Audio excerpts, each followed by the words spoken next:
Hi there. You're watching Pop Culture Warrior. This is the way.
Hi there, it's your second favorite DP right here, okay?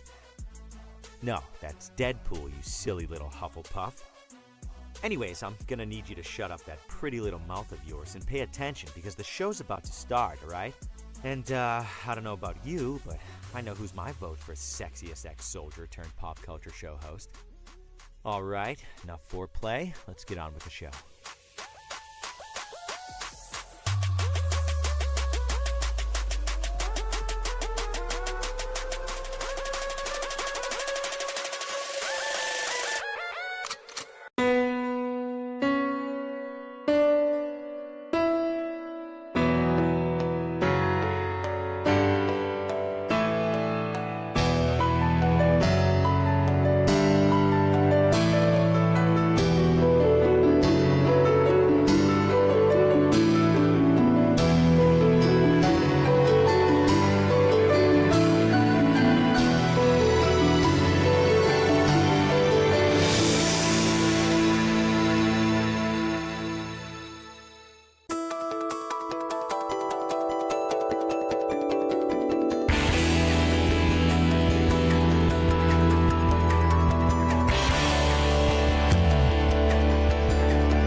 Broadcasting live from the basement of the Pentagon.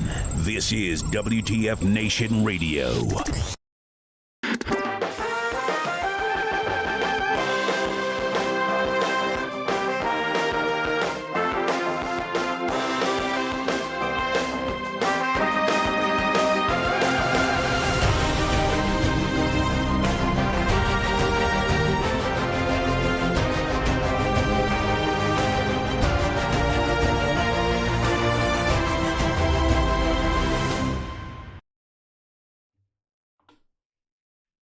Hey, everybody, welcome, one and all. Today is June 11, 2024. This is episode 173rd of Pop Culture Warrior. It's the show where I stay up to date on all the ins and outs of what's happening in pop culture so you don't have to.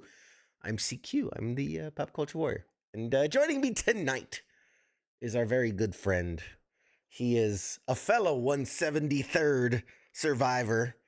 Ladies and gentlemen, let's welcome Mr. Angry Elf. Hey! What's going on? Have you heard, man? Have you heard? Of the 173rd Hell yeah. Airborne Brigade? Yes, I have. There Many you a go. times.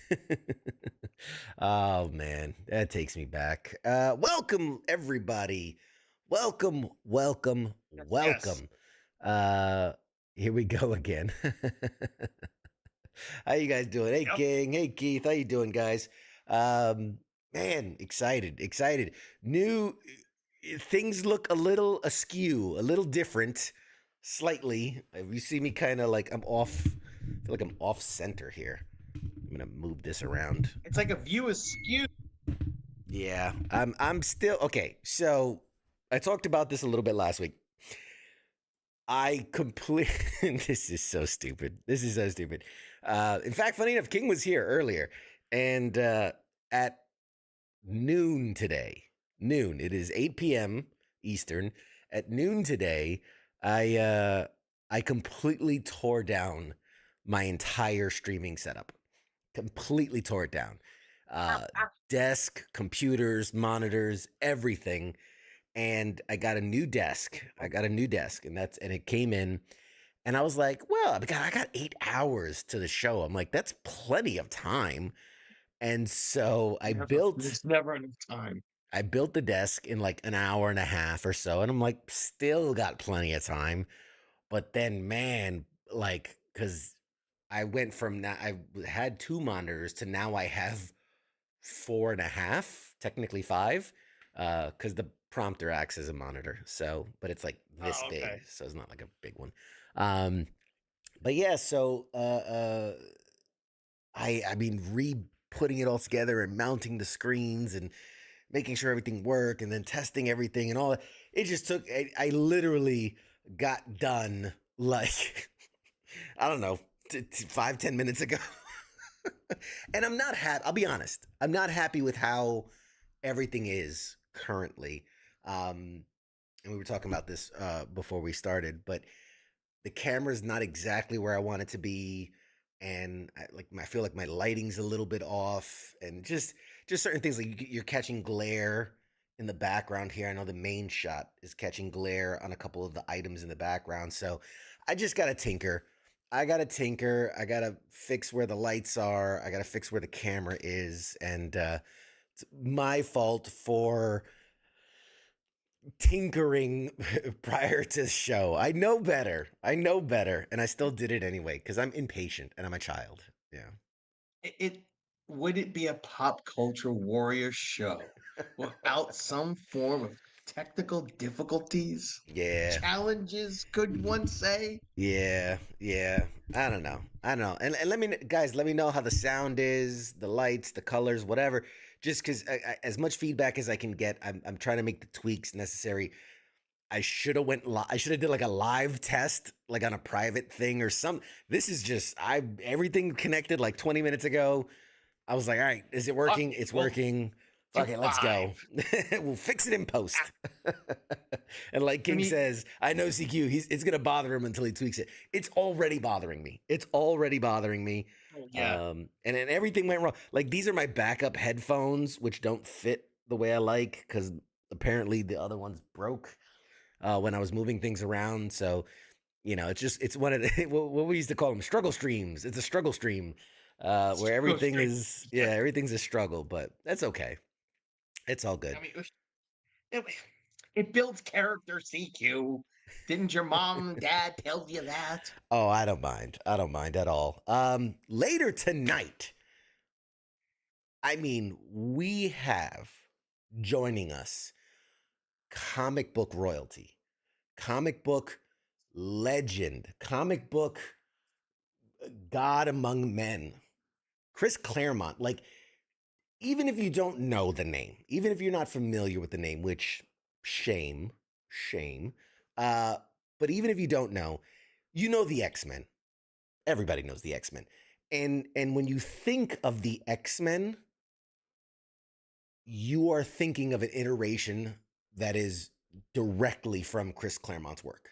Like it's just because whether you're thinking of the movies, whether you're thinking of the cartoons, whether you're thinking of the recent comics, all of it derives, all of it started with Chris Claremont. He didn't create the X-Men, but he made them who they are today.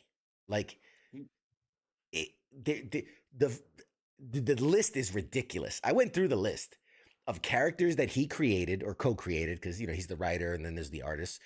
But the list of characters he co-created, the storylines, the Phoenix Saga, Days of Future Past, a lot of the stuff with Genosha, fucking great, Madeline Pryor, Mr. Sinister, like all those storylines, dude, all those characters.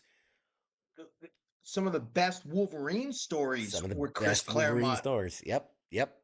100%. 100%. X-Men Volume 2, #1 with Jim Lee. That was all Chris Claremont. The comic book that broke records and still today holds records for most issues sold is a direct Chris Claremont, I have the special edition that had the gatefold cover. I have that twice because the first copy I had, ripped the cover off and put the cover on my wall. Then I had to go buy another one. And then I went and bought it's a 4-cover, right? 4-cover Yeah. spread. So I went and bought the individual issues to create that. So yeah, I've purchased like 6 or 7 copies of X-Men Volume 2, #1. Oh, God And, bless. You are outstanding. and then right before I left to come up my business trip, I handed my daughter a trade paperback of the run of X-Men comics surrounding Days of Future Past. And I said, here, read X-Men while I'm gone. And she's reading Chris Claremont right now. That's awesome. You got to tell him that when we go to the break. You gotta share that with him because I'm sure he'll love that. Sure. And I mean, Absolutely. and not just for, uh, hey, Private Murphy, what's up? Is in the house. Mark Baker is for real. He Yeah. autographed X-Men issue 137 for me at a Phoenix Comic Con about 1 million years ago. Can you get John Bryan next? I'll try. I'll absolutely try. Big fan of John Bryan. Byron as well. I was supposed to have Joe Quesada. We Quesada. We Quesadilla. I mean, whatever he's going by these days. He kind of left me on read, man. Left me on read receipt, but that's all right. What else? So yeah, don't get used to this. It's gonna change. I don't like it. I like the monitor setup I have now. A lot of information, but the camera, there'll be some adjustments. But on top of that, CQ's been in the lab again. He's been tweaking and twaddling and messing with things because you know me, I can't leave well enough alone. And so I'm looking off stage left, and what I'm seeing, you can't see, is what is the new studios of FTX. For those that don't know, FTX is our Friday night tabletop exercises where we bring in all the boys and we play just tabletop games. Munchkin, Marvel, just anything that can be a board or card game, and we just have fun. We drink, we talk shit, we laugh. It's a good time. Have you caught any of the clips or any of the streams of the FTX? Oh yeah. I saw the first time you played Marvel Marvel Zombies, and then I've Zombies, caught a couple yes, others, the clips and stuff like that. Um, yes, Friday nights are just rough for me I'm sure. because we're always trying to do, have either family night or something like that, and try Yeah, to, I get it, capture what and we missed. but it's a great time. We have a lot of fun, and so when I tell you, I've the same way this is the studio for Pop Culture Warrior, I've created an entirely separate studio, completely different. And the lights went up, um, the cameras up, the microphones are up. It's gonna be different. It's gonna be different. I'm very excited, and I don't know if it's kind of early to talk about, but I'm in collaboration with someone who is going to design and build a completely one of a kind original uh, gaming table for us for the show. It's going to be custom built, engraved with the logos. We're going back and forth on ideas, and I got certain ideas of like elements that I want built into the table, and it's really cool. Yeah. It's very cool, and so we'll see. And if all goes well, I mean, again, you're building this from scratch. This guy is he's an artist with wood, and so it could take a couple weeks, but very excited. Hey Billy, what's up, man? And Keith, yeah, Keith is going to be hopefully coming down sometime soon to play with us on FTX. And anybody, if you're ever in the Maryland, DC, Virginia area, and you want to on a Friday night and you want to come play games with us, we'd love to have you. You're welcome to the studio, and we'll play some games. But I'm very excited with how it came out. Very, very, very excited. Very excited to. I would come over this Friday night. I gotta go to a concert for Father's Day, but the next time I come up, or yeah, beginning of July. Yeah, No, end of July. Excuse me. Maybe I'll come out for Friday nights. yeah, man. You gotta come check it out. That might So be yeah, the thing. lots of cool stuff happening, and again, it's a little early to share the exact details, but I will just tease that I have a phone call tomorrow. I have a call tomorrow scheduled with, how can I say this without giving it away? I'm struggling. I have a phone call with a company that wants to collaborate and partner. Flashlight? That's funny. Uh, for giveaways, for something that is very cool, something that I would love. I would love to just keep, but that's not part of the. That's not how it works. Um, I'll enter myself into the raffle. But needless to say, I have a phone call tomorrow. We're gonna, we've been going back and forth on ideas and whatnots, and so I got an email today, and they're like, "Hey, man, we're ready. We've got the pitch, we've got the contract. Like, let's get on the phone. Let's sign the paperwork and make it official." So, next episode might have something to share. Might have some information to bestow upon the people, and very excited to discuss that because Are it's we going to pretty cool. start receiving Robert Downey Jr.'s used boxers that you're going to raffle off on screen? No, those are for the private collection. Those stay with me. It was so nice of him so generous of him to let me rifle through his laundry. But yeah. Anyway, lots to cover, lots of things happening in the weeks. But let's see what stories do we have? Looking over my notes here. Oh, I guess I could talk about this. Well, there's a review embargo, so I have to selectively talk about it. Let's just say someone has seen season 4 of The Boys. And Ooh, because I gotta be careful because there's review embargoes. I look forward to watching it when it airs. Thursday, June 13th is the first 3 episodes, I want to say. And then the remaining 5 will be released weekly through July 18th. I will just say that I look forward to watching it. Yes. have you Yes. have you seen the full season or the first 3 episodes or what? The full season. Yes. It's only 8 episodes. I mean, it's only 8 episodes. So it goes rather quickly, but it leaves a mark on your soul. We'll just leave it at that.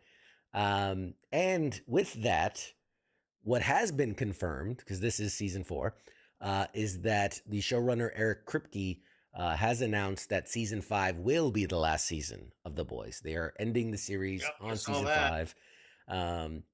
Now, that's to say The Boys proper is ending, but they've got multiple stuff in the works. There's Gen V, which is already greenlit for its second season. They're just, with the death of the one actor, they're trying to work that around.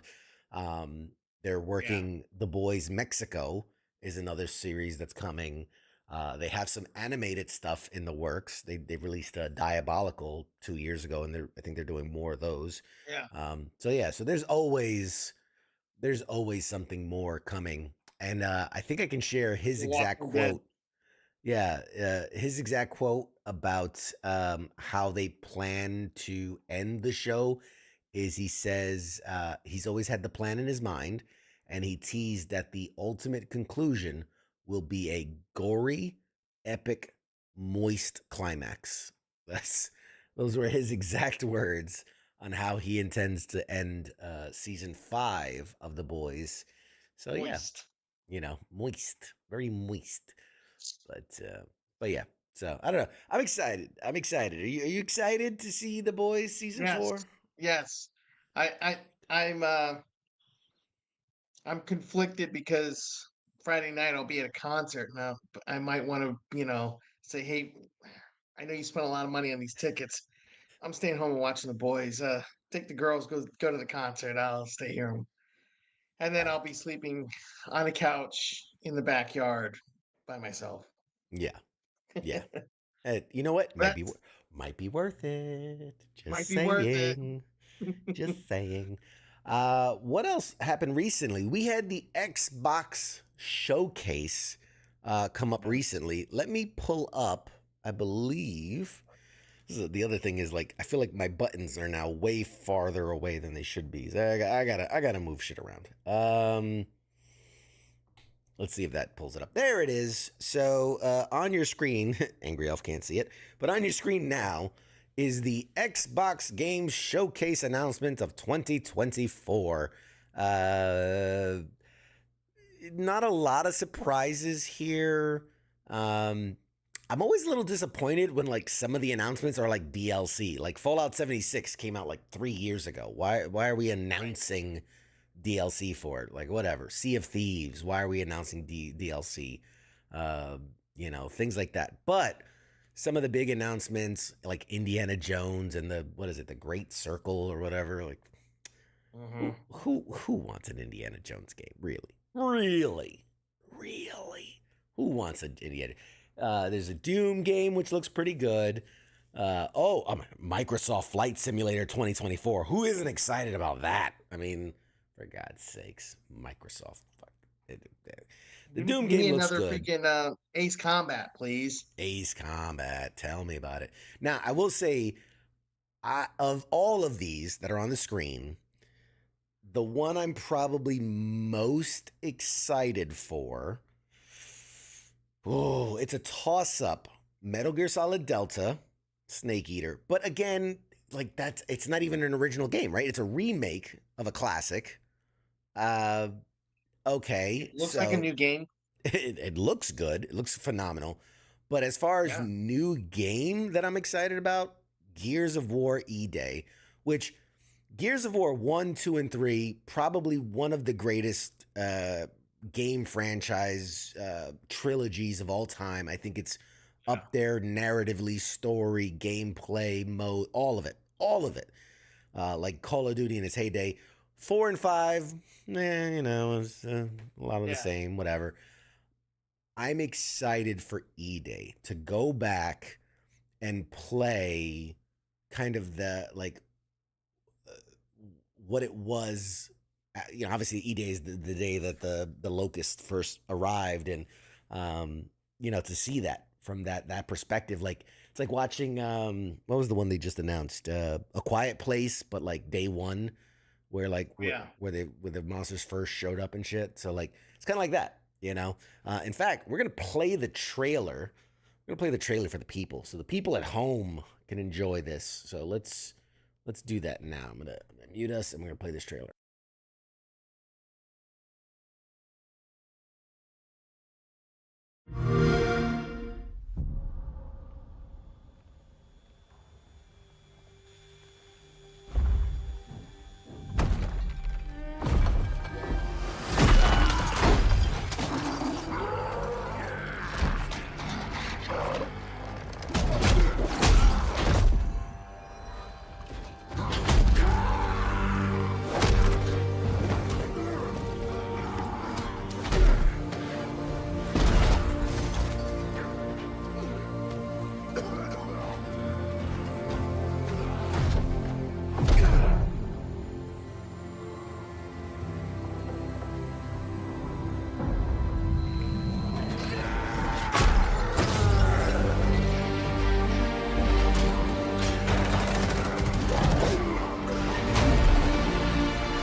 Thank you, Test. Keith. I forgot to take us off mute. We were muted Classic. the entire time. Yeah. Here, let's go back to the games list, just because I do wanna showcase this. Yeah, so Gears of War E-Day, I mean, looks incredible. I mean, come on, who isn't excited at the prospect of like once again rolling deep with Marcus Phoenix and Dominic is back. Oh God, justice for Dom. Oh, but yeah, so that looks fun.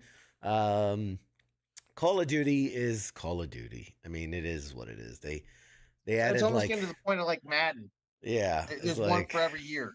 Yeah, I just whatever. Yeah, so like King said here, Warcraft on Xbox, that's a thing. Yeah. Outside of that, man, Perfect Dark. I mean, did you ever play like the original Perfect Dark? Like I think that was like on the first Xbox. Uh, it was kind of No, like I don't think so. it was kind of like new age GoldenEye. Like remember GoldenEye and the N64? Yeah. I remember. When Oh yeah. yeah, Xbox when they first came out, they were like, we're gonna have our fucking James Bond GoldenEye clone, and it was Perfect Dark, Yeah. which I think I was even think made by the same developer. It was made by Rare, I think. But I may have played it once or twice, but yeah, no. it was. But so I'm interested to see if you're going to bring back a legacy franchise like that. I'm interested to see what they do with it. Mhm. Fable, obviously from another big developer. Yep. State of Decay 3. I really enjoyed State of Decay 1 and 2. It's just one of those games for me that like I can only play for so long before I'm like, Right. because there's lots to do, right? Like you're rescuing people and you're like fortifying your base, and you're going out and killing zombies and doing all these things. Um, and oh yeah, Phil says yeah. Perfect Dark was basically the Lara Croft of the future. It was like yeah, like cyberpunk Tomb Raider, um, with Yeah, I mixed with did play it. like Now that yeah, mixed with yeah. like GoldenEye. Um, but yeah, so State of Decay, I enjoy it. I'll definitely play it. I just know I'll probably have a short run at it. Everything else, man, like nothing really jumped out at me. Atom Fall looked interesting a little, mixtape and a couple of others, but yeah, I don't know, man. I just don't see it. I just don't see it. Yeah. I get the feeling like Xbox is just kind of biding their time. Like, does that make sense? Like, No, it's it like, kind of does feel like they're kind of treading water or kind of just floating along. Yeah. yeah, yeah. Billy says you can't wait for AC Shadow. You know what? Here's the thing. I'll probably get it. I'll probably get it. I probably won't get it at launch. I'll probably wait because 2 months later they'll do like a big sale and everything will be half off, and then I'll probably pick it up. Usually, I'll get an Assassin's Creed game when it's like $25, $30, something like that. I'm just, When does it drop? I think that one's November. I want to say so. Just wait for GameStop to do Black Friday, and it'll probably be somewhere Uh, between 30 and 50% off. I don't buy physical discs anymore. Listen, Grandpa, I don't own physical media. You know, Nobody owns physical media anymore. Let's see. I'm still waiting for the proper Dino Crisis 3 that we all deserved. Oh my God. God, I forgot all about that. Dino But Crisis. Are you and you're calling me grandpa? I mean, it just popped up. Let that be. I'm gonna leave that where it is. Um, on top of E-Day too, it was also announced that there's actually a Gears of War 6 being made. So the franchise is telling stories in both directions. They're adding on to the end and they're going back to the beginning. So you Plenty of other will. franchises have done that. Yeah, I'm trying to think. What would have went? I mean, we've seen like Call of Duty do it, Yeah. where they kind of bounce back and forth between timelines. Assassin's Um, Creed. Assassin's I Creed, mean, forget about trying to keep track of yeah, which Assassin's Creed is the, o- literally about jumping through different timelines. That's it's like, the only time they went linear was with Enzio. After that, it was like forget about it, trying to keep up with what's going on, yeah. which direction of the timeline they're doing. Um, Also, a great point is Metal Gear Solid, right? Because you had Metal Gear Yeah. Solid, then was it Sons of the Patriots takes place after, but then Metal Gear Yep. Solid 3, Snake Eater took place before, and then 4 Yep. took place way in the future, and then 5 went way back to the past. They're just Yeah. time hopping like a son of a bitch. But yeah, Metal Gear Solid Delta looks amazing. I mean, it's just a remake of Snake Eater. I mean, but I'll get it and I'll play it and I'll like it and I'll talk to David Hayter about it here in 4 weeks. I think 4 weeks, 5 weeks. I'll be in California from MGS2 Con, Sons of Our Cons. But Did you Mhm. When does Metal Gear Solid Delta drop? I didn't see that. What date it drops? I don't think they gave a date. They just said this year. Okay.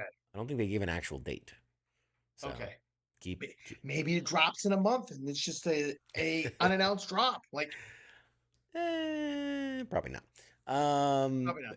the first. Okay, so here's a funny story: is that people have been losing their minds because Black Ops 6 got announced. People can Yeah. pre-order it now, even though it doesn't come out for a couple months or whatever. And people started pre-ordering it, and you can do like the early install. And Mhm. there are people reporting like 200, 250, 300 gigabytes of data being stored for Black Ops 6. And I'm like, who takes up 200 to 300 gigs for a game that's not going to be out for however long? And just games don't need to be that big. Games don't need to be that big. What was it? I was just reading this thing about like one of the best games that came out, and it was like 16 gigs at the time, and people were like, "Oh my god, this is insane! Like it's too big." And it was a great. It was oh, it was like no, it was like GTA 5. I think when it came out originally was like 15, 16, 20 gigs, and people were like, "This game's massive." And now we have these, bro, 300 gigs. There's no need for that. And 200 gigs of that are microtransaction skins that you have to buy. it's Yeah, it's it's ridiculous. and another reason why I don't play uh Shooters. what Call of Duty. I totally brain farted. Call of Duty anymore. Call of Duty's just gotten to the point where yeah, no. Yeah. I, again, when I find it on sale, I'll get it. I'll pick it up, but it just doesn't hit the way it used to. Maybe we're just getting old. I don't know, but it just doesn't hit the way it used to.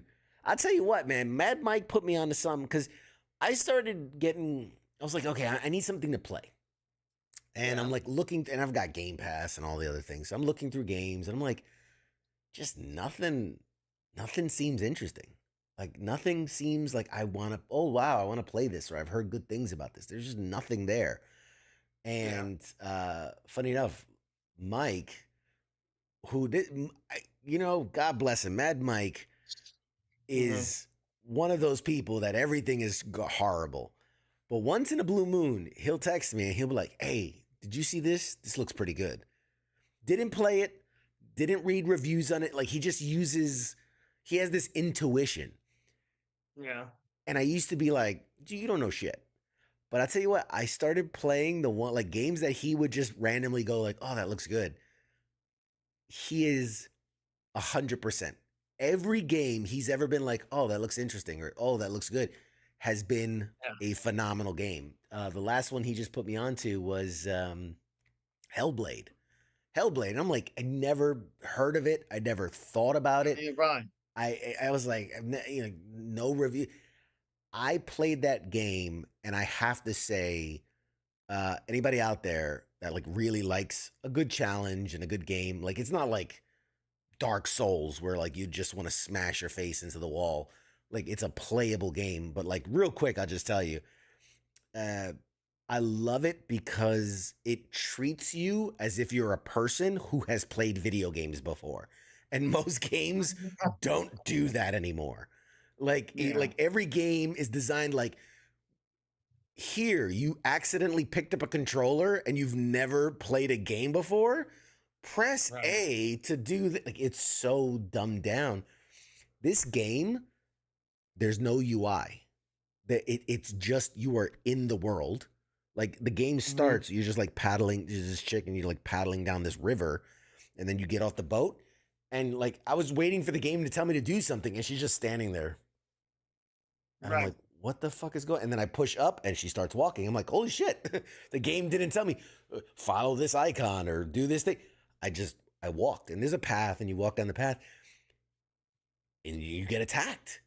It didn't tell me to press X for this or RB for that. Right. Like he just throws you right into the world. And I think in the entire game there was like 3 pop-ups, and Mhm. 2 of them were very early. And literally the one, which is such a cool idea, again, I love this, is she basically gets infected with this thing in her hand, and it's like every time you die, you'll respawn, but that infection spreads, and it spreads and it spreads every time you die. And once it gets up to your neck and brain, Yeah.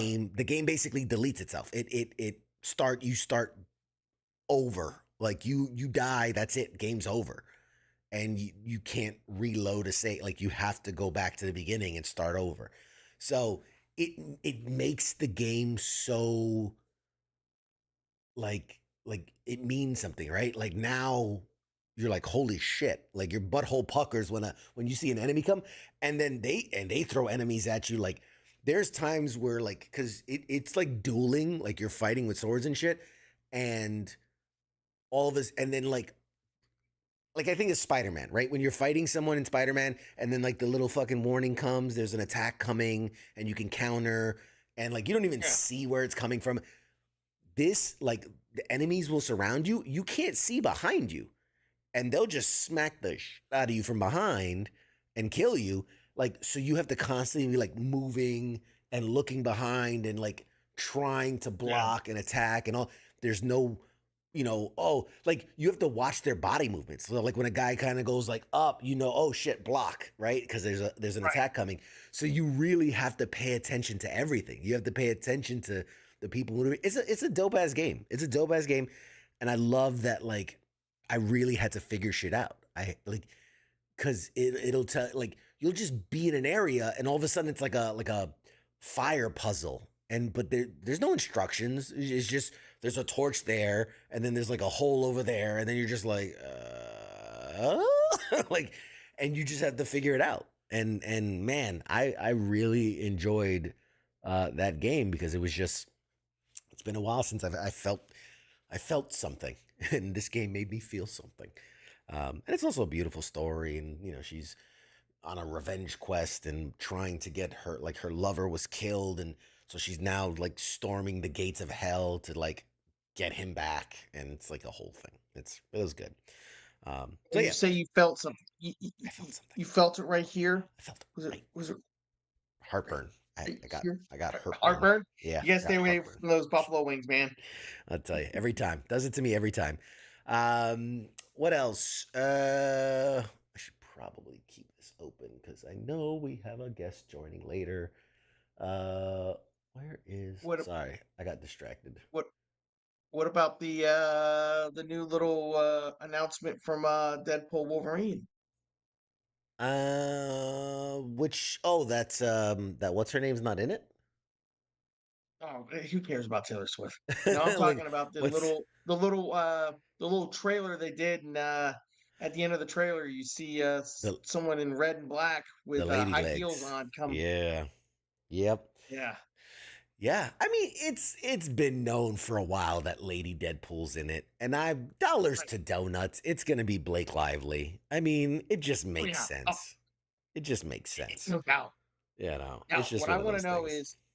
is she just voicing Lady No, Deadpool, she's gonna be in the or is she suit. gonna take the mask off and we gonna see her?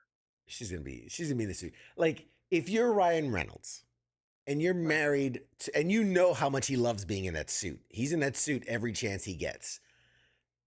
And you're married to Blake Lively, you're gonna put her in the suit. You're gonna make her own suit, and they probably go home and they do their little cosplay, Deadpool on Deadpool. X gonna give it to you. You know what I mean? Like, they get in after it. I'm sure. I know I would if it wasn't me. I know I would. But yeah. What else? What other stories do we got? I don't like where everything is. I have to move What things. else? Oh, they announced, for those, speaking of Madden, for those that are into Madden, they've announced who this year's cover athlete is. Not really surprising. Christian McCaffrey Oh yeah. is the cover athlete, which means he's going to get seriously hurt this year, probably end his career.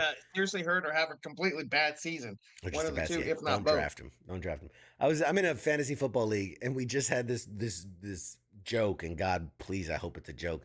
But someone was like, we should make it so that every first pick of this year's draft, like every team's first pick, has to have been a Madden cover athlete at some point.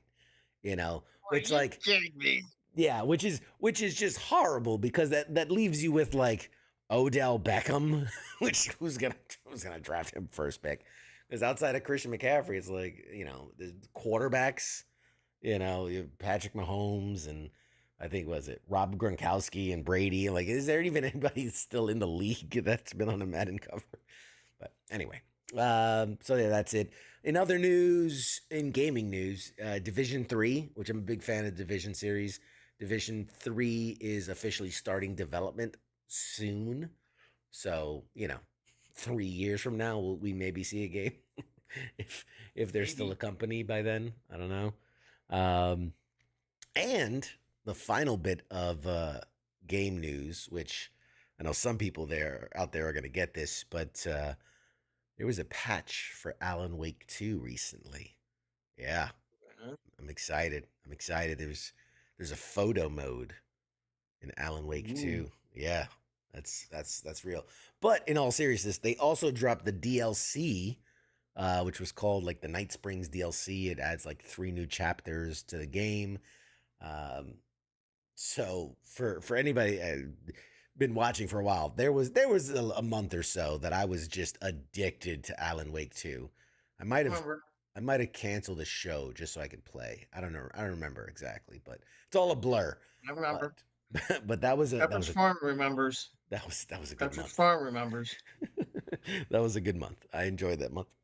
But now that they just dropped the DLC, I will be playing it. Let's see, in about an hour from now, a little over an hour from now, I'll be playing the DLC for Alan Wake 2. Next week's show is canceled due to Alan Wake. It is canceled, I'll folks. be done with Take it it by off your then. calendar.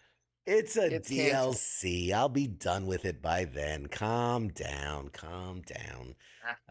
It's different. Shit, he'll Like, be done with it before everybody wakes up tomorrow morning. now I think tonight I might tinker with my setup. I might play tomorrow because I gotta. This is I gotta figure something out. I You need to like take it. a break. I like it. It that well. I gotta get a clamp and do all. I gotta anyway. Whatever. I got stuff I gotta do. I gotta figure this out. Let's see. Phil says GTA Online is about to push their summer DLC. It's a bounty hunting business and heist. Man, I didn't really get into GTA Online. I enjoyed GTA 5, when it came out 20 years ago. I enjoyed it. I haven't Yeah. kept up with it much over the last couple years. After buying like 3 versions of it, I kind of got over it. Billy Wait, says, it came out on the PS3, yeah. right? That was Uh-huh. the original system, and then what? That was the Xbox One at the time, right? Yeah, the Xbox One, and then it was the Xbox Series X. No, Xbox One X, and then now the Xbox Series X. Yeah, it's been Okay, on. so it's been on 3 generations of consoles. Yeah, yeah. I have, I know I purchased it for the 3 and the 4, and then for the PlayStation 5. I think since I had spent so much money, they gave it to me or something. I don't know, or it's just free to play now. I have it for the 5. They're like, I haven't since played it you on the bought it 5. 6 times, the 7th is free. Yeah. So, you know, Uh, yeah. Oh maybe we'll yeah. extend that deal to, Sorry, Phil says you that know, it came out on the 360 originally. oh, that's I right. want to say like I'm trying to remember, but like 3. I don't know. I remember playing the first couple on PlayStation. It's like PlayStation 2, and then PlayStation 3 came around, and then I think that's when it jumped to Xbox as well. And anyway, it was a whole thing. But I just yeah, like release 6 already. My God, just release 6. Milking the shit out of it. 6 is not going to come out until you're 50. Probably. 6 more console generations from now. 2013. Oh my God. 2013 is when GTA 5 came out. 11 years ago, you milked a game for a decade plus. Mhm. I mean, I'm sure it's just pumping money. I'm sure it's just pumping money out. So, I mean, I get it. I get it. You know, it just my oh God, that's just so much money. It's so much I mean, money. Um, what else? Billy had asked a question. Thoughts on Star Wars Outlaws? Have you any thoughts on Star Wars Outlaws? Have you seen any of the stuff yet? I know that it's out. I haven't played it. You haven't seen anything? I'll tell you this right now. Star Wars, anything new is kind of like I'm gonna give it like a month or two to filter through, You're and then such a Star Wars fan, though. You're such a Star Wars fan, and you just I am, but it's now gotten to the point where I've got to be like, at it's arm's distance. You got to be arm's distance. yeah, Oh, I'll let it filter through. The last thing in Star Wars I really played was it last year, the year before that Star Wars Fallen, Survivor. That was last fallen. year, right? Yeah. Yeah. Well, there was Souls. Was it Survivor was the first one, and then Fallen Order was the second one.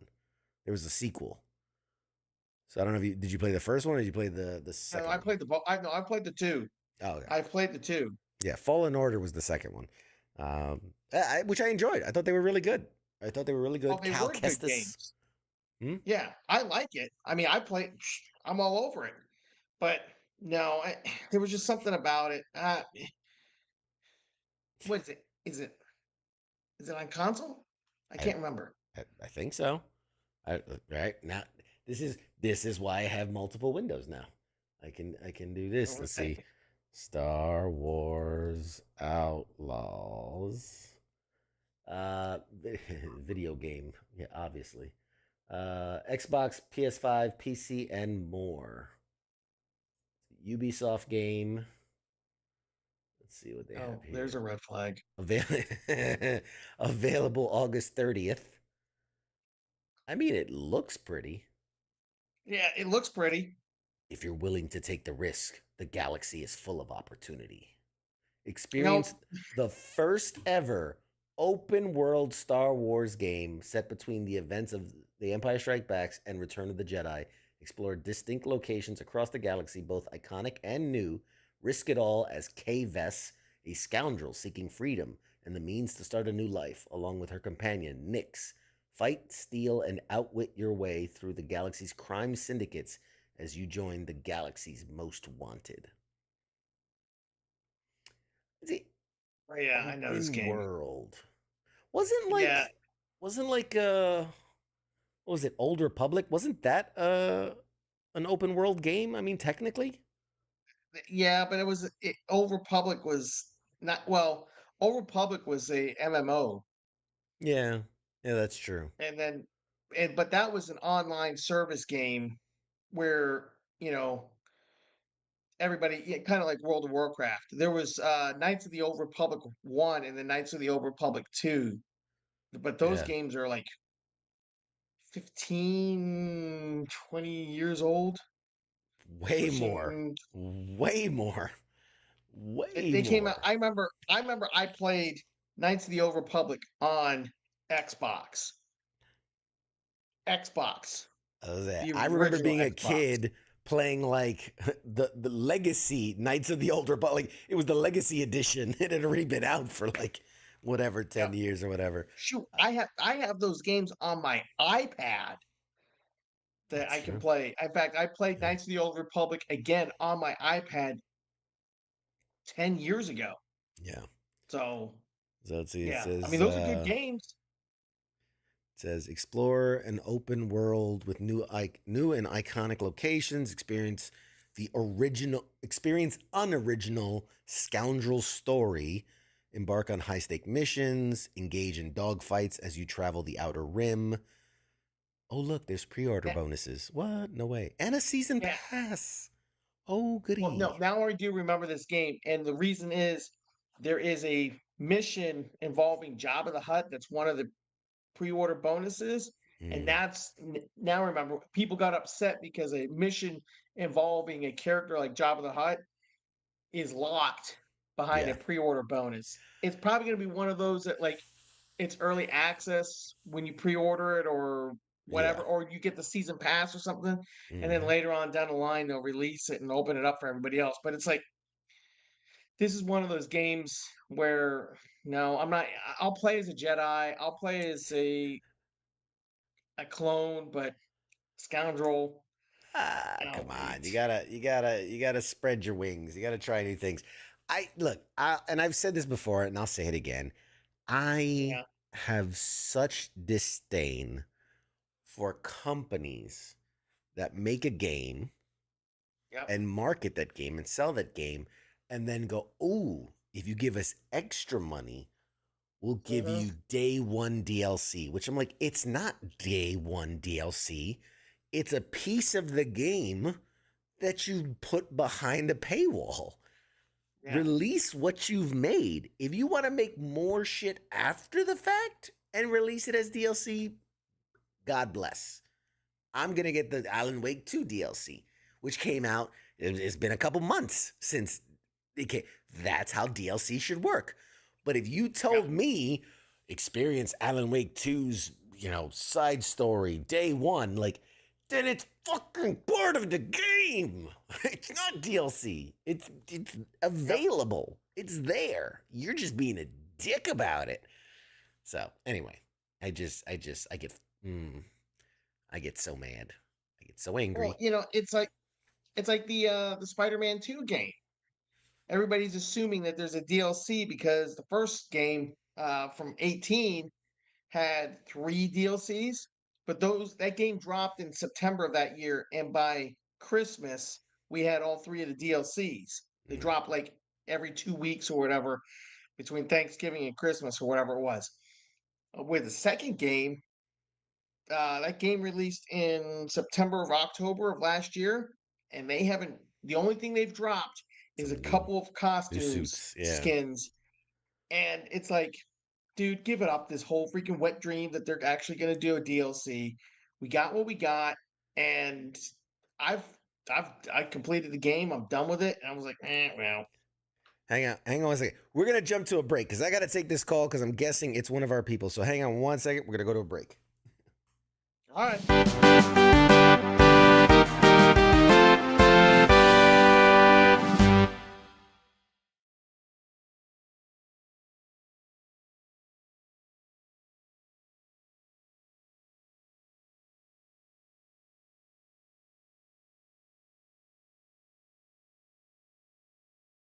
You're listening to the sounds of WTF Nation Radio.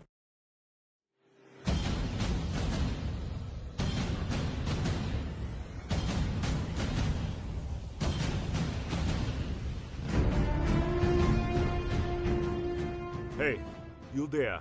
Yeah, it is right, you. Let me ask you something, alright? Where the hell do you think that you're going? Oh, would you think because the show is going to commercial that means you get to just walk away? Well, CQ asked me to pass on the little message, alright? And it says, I'll be back.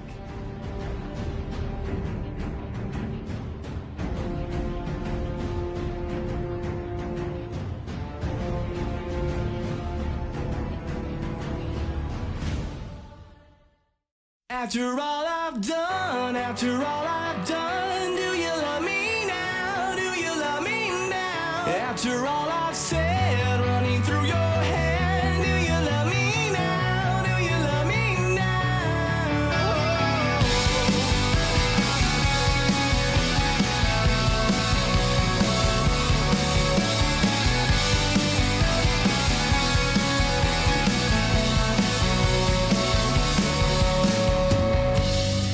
And if I told you everything, I bet you cry and run away.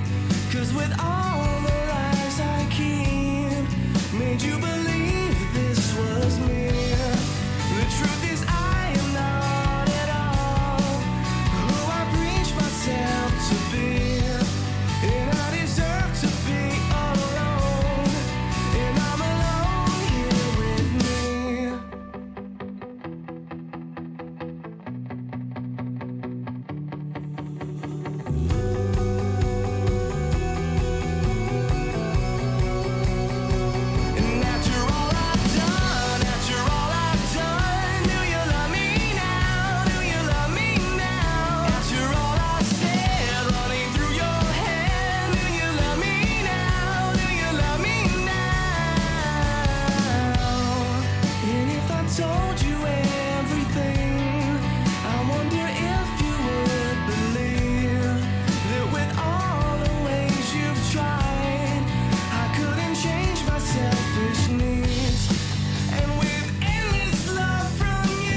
watching Pop Culture Warrior. The force is strong. They have the high ground.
Broadcasting live from the basement of the Pentagon.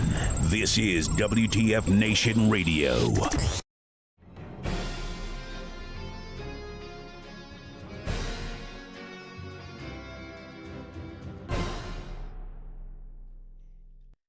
Hey, everybody. Welcome back to Pop Culture Warrior. I am your host, CQ.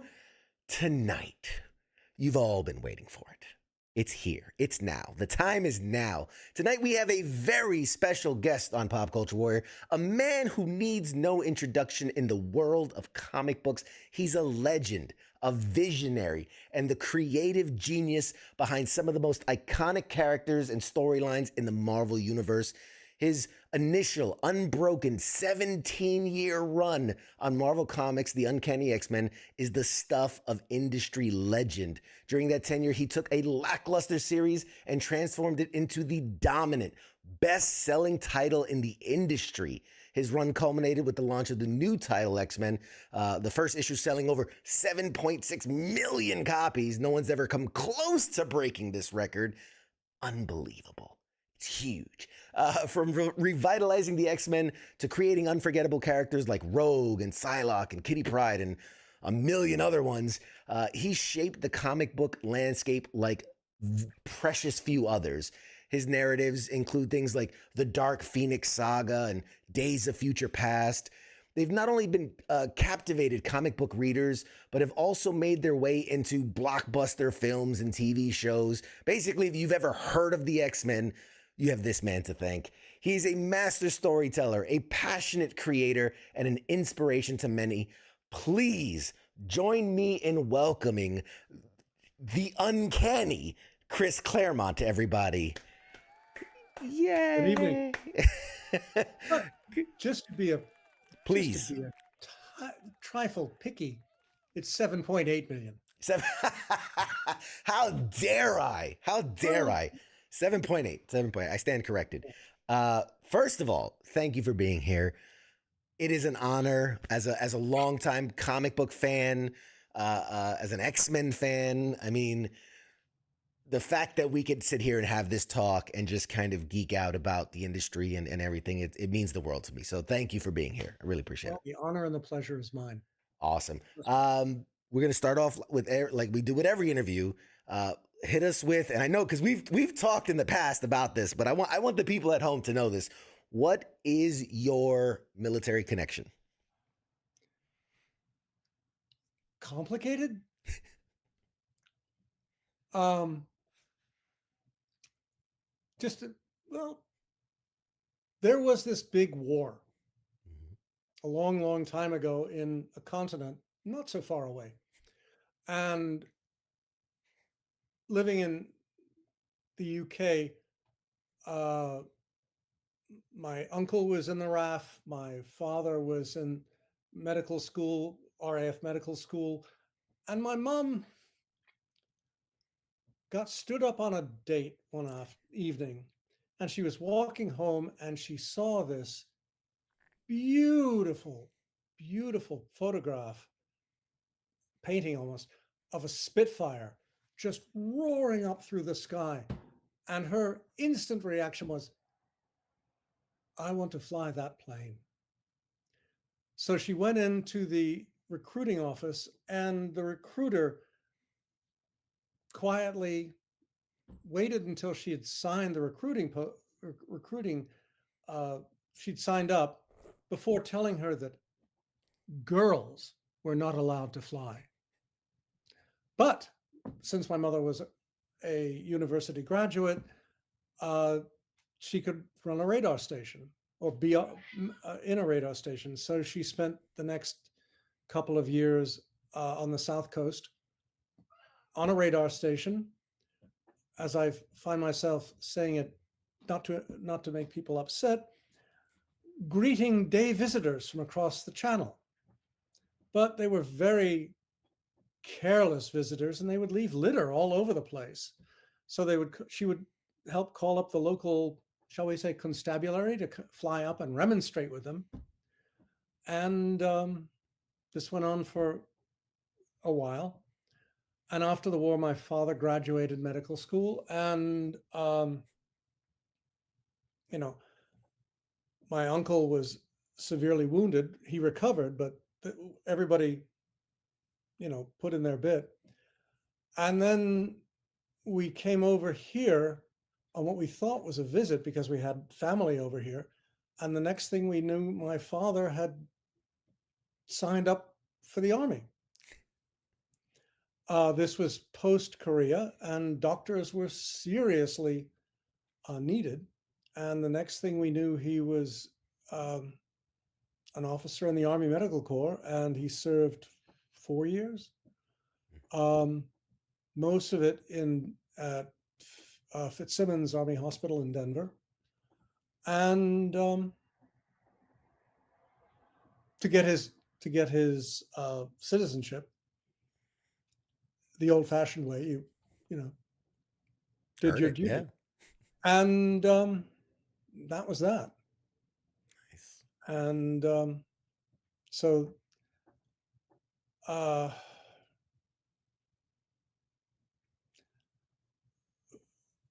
that was that.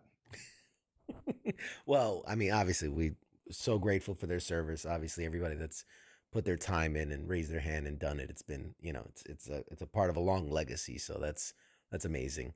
Let me ask you, because we always like to get to know our guests a little bit up front, and this is obviously a pop culture show. So, what is it that you kind of geek out about, right? Outside of maybe, outside of the comic world, which is the industry you're in, but like personally, what do you geek out about?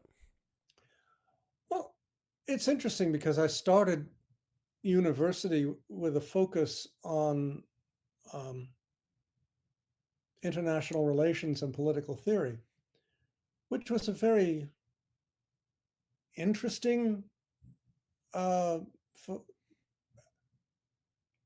it was a very interesting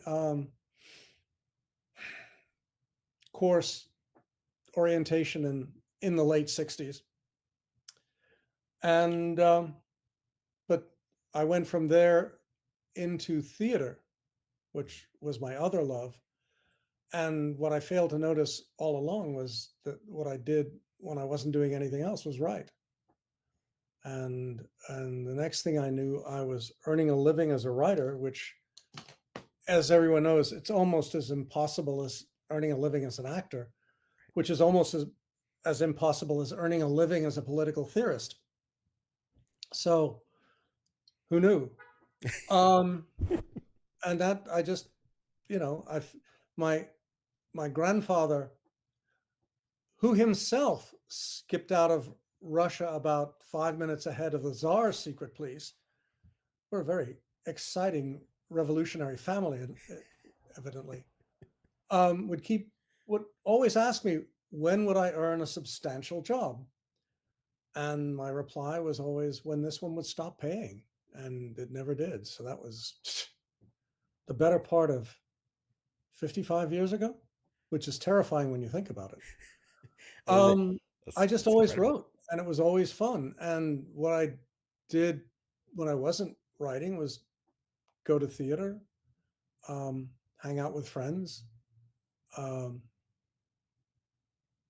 Now what I do is walk the dog. Well, and I think as I was reading up on you and understanding your history and All lies. oh, the internet is full of lies. It's so good. But no, I love the idea that you had this passion for theater and acting, and how a lot of people speculate that the focus on being character driven, right? As an actor, what's my motivation? What's my what's my character thinking? Why is he doing? Really went well for your work in the comic books, in that you gave these characters real depth. Well, that's what writers do. You craft people, and then the story evolves out of the people. I mean, who would have paid any attention to Harry Potter if Harry was a dunce? Right. The key is to, or for that matter, Game of Thunks. I mean, you care about the story because you care about the people in the story. Mhm. You turn on the TV show or go to the movie when we used to go to movies, because you're interested in the people. Mm. I mean, you have to craft characters that the audience will bond with and grow the story itself out of them. Otherwise, why will anyone care? And if they don't care, why would they spend the money and go to the cinema and sit there for 2.5 hours? Yeah. You know, the popcorn isn't that good. That's all right. Well, it's falling in love with those who are on the screen. If you don't fall in love with them, if you don't fall in love with the characters on the TV set, then what's the point? You turn the channel until you find someone you do bond with. Exactly. And the key thing that Stan Lee and Jack Kirby did with the Marvel Pantheon is that they created Jack created characters in the Fantastic Four and Doctor Doom and whomever that you would look at and go, huh, those are really interesting. Mm-hmm. But then Stan would give them a voice and a life that made you want to turn the page and see what happens next. Because comics, American comics, are a period piece. You get to the 20th page and it's like, what the heck happens next? And you have to wait 30 days until the next issue comes out. And you want to be the first in queue at the comic book store or at the newsagent to get that issue and find out.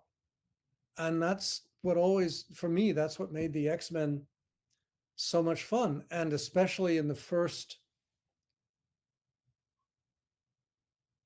100 issues, I had the great good fortune of being teamed up with Dave Cockrum, who created the modern X-Men as we visually created the modern X-Men as we know it.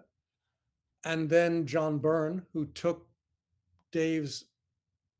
what Dave planted and fleshed it out to an extraordinary extent.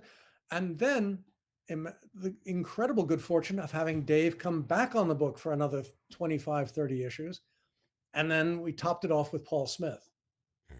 So you have this arc of 3 artists, essentially, defining the terms of the next, well, at this point, 400 issues, 500 issues, because it's incredible. Well, yeah, and it's a continuity and a coherence that very, very few other titles have enjoyed. I mean, Stan Stan stayed on the FF for 100 issues as the writer.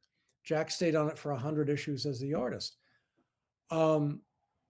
My incredible stubbornness was staying on the X-Men from 1975 to 1991. I mean, almost well over 200 issues.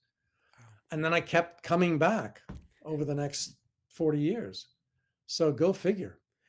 But the problem was the characters for me were so much fun to play with. I had Scott, Gene, Warren, Bobby, Hank. Wow, 4 white guys and a white gal. There's a lot of variety there. And in those days, all the Marvel ladies were always Marvel Girl, Invisible Girl, this girl, that girl. It's like time to grow them up. So Jean turned into Phoenix. And then Phoenix blew up, ate a star and killed 6 billion people and chose to pay the price. And that, she was half of the second oldest romantic relationship in the Marvel Pantheon. Nobody expected that. And we almost got away with it. I mean, you know, Jim Shooter promised we'd keep her dead, and we took him at his word, and the audience never believed it. Their hearts were broken, but that's what you do in telling a good story. You know, it's like, again, going back to Game of Thrones, no one expected Ned Stark. father to get Ned Yeah. Stark to come to the end he did. For those of you who haven't seen the first arc, The first season. to come to the end he did. Yeah. But that was like, oh my gosh. Well, again, surprise, surprise, surprise. Yeah. That's what good storytelling is all about. It's funny, you hit on, so there's a question in the audience from Mark who says, do Hi, Mark. do you remember in 1980 you and Stan Lee said that you would not bring back Phoenix from the dead? So I love that your last answer basically touched on that, which is awesome. Well, it gets very awkward going further into that sort of element of history, because a lot of people were involved and a lot of passions were involved and a lot of, I mean, when I heard of it,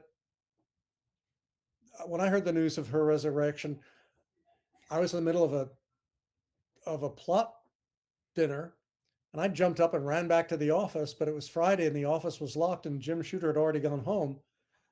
So we finished, Barry Windsor Smith and Ann Nesenti and I finished plotting the story we were plotting. I went home, indulged in some bourbon, because there was no tequila, and went home and basically spent the weekend coming up with a better idea. That's awesome. And then went in Monday and pitched it first thing and pitched it to Jim Shooter. And he actually thought it was a good idea, but he'd already greenlit the resurrection. Mm. And what can you do? What can you do? There's another question from the chat from Captain Wayne. He says, who's your most and least favorite mutant? Most favorite is the one I haven't created yet. Least favorite, the one I'm not writing. All There's the a other very ones. large list right now, but that's a whole different discussion. Awesome. Okay. So I'm curious because, you obviously you started your career in comic books in the late 1960s. Yes. Sorry, not to date anyone here, but just I'm curious, what were your thoughts on the industry coming into it, and really what did you want to get out of it at that time? Oh, we figured it was dead. We figured it'd be dead by the early 70s. I mean, the sales were collapsing. DC we were all, think of the DC and Marvel as people at opposite ends of the middle of the Titanic. Oh, look, a big iceberg. Whoopee. Let's collect some ice and make a margarita. Okay. No, we had no idea that anything was going to go any further. But for me, the fun was the opportunity of working with Dave. I mean, at that point, I was associate editor working. Len Wein was editor in chief, and he and Dave were putting together the X-Men. And I would sneak into Len's office, which had a door, but he couldn't keep it shut because he was the boss, and just admire the art and listen to the plot discussions. And I thought, these are really cool characters. These are really cool characters. And then Len would yell at me to get out of his office and go back to work. And when circumstances led to his giving up Uncanny, I essentially tackled him and said, I want the book. And since he only had room in his schedule for 4 monthly titles, and this is a bi-monthly, he let me have it. In retrospect, a great many people reconsider that their decisions that were made back then, but I was having the most fun ever. That's awesome. I'm curious. Sorry, but again, none of us thought we would last very long. Right. And so Dave and our attitude was, let's have fun. Yeah. And they drive it like you stole it. not really, because you learn very quickly that, who owns the thing. I mean, Stan spent an entire career wanting to be boss, and his cousin was owner manager of the company, and he never did, because just because you're related, or maybe because you're related, doesn't mean you get what you want. So I'm curious, because I know at this point, or even however long ago, I'm sure you hear all the time, like, oh, your work inspired me, influenced me. When you're getting into it, obviously not coming from a place where, oh, you were really passionate about comic books prior to that. What were your influences when it came to your writing in these stories? And then throughout the years, has that changed? Well, most of my influences were prose, science fiction writers, non-science fiction writers. The only comic book significant comic influences I had prior really to getting hooked on the FF, and that was that was when I was in 11th grade, I think. So it's back in the middle late 60s. But the influences that I always felt were most prominent with me were English comics, mostly out of a weekly magazine called Eagle. So it was a 2-page color series, Dan Dare, Sky Pilot of the Spaceways, all about Wing Commander Daniel Dare of the Global Space Command and his Batman Digby. And this is when there were indigenous people on Venus. There were indigenous people on Mars, threatened by their evil dictator, the Mekon. Then there were interstellar people, the interstellar races they encountered. I thought that was the coolest stuff yet.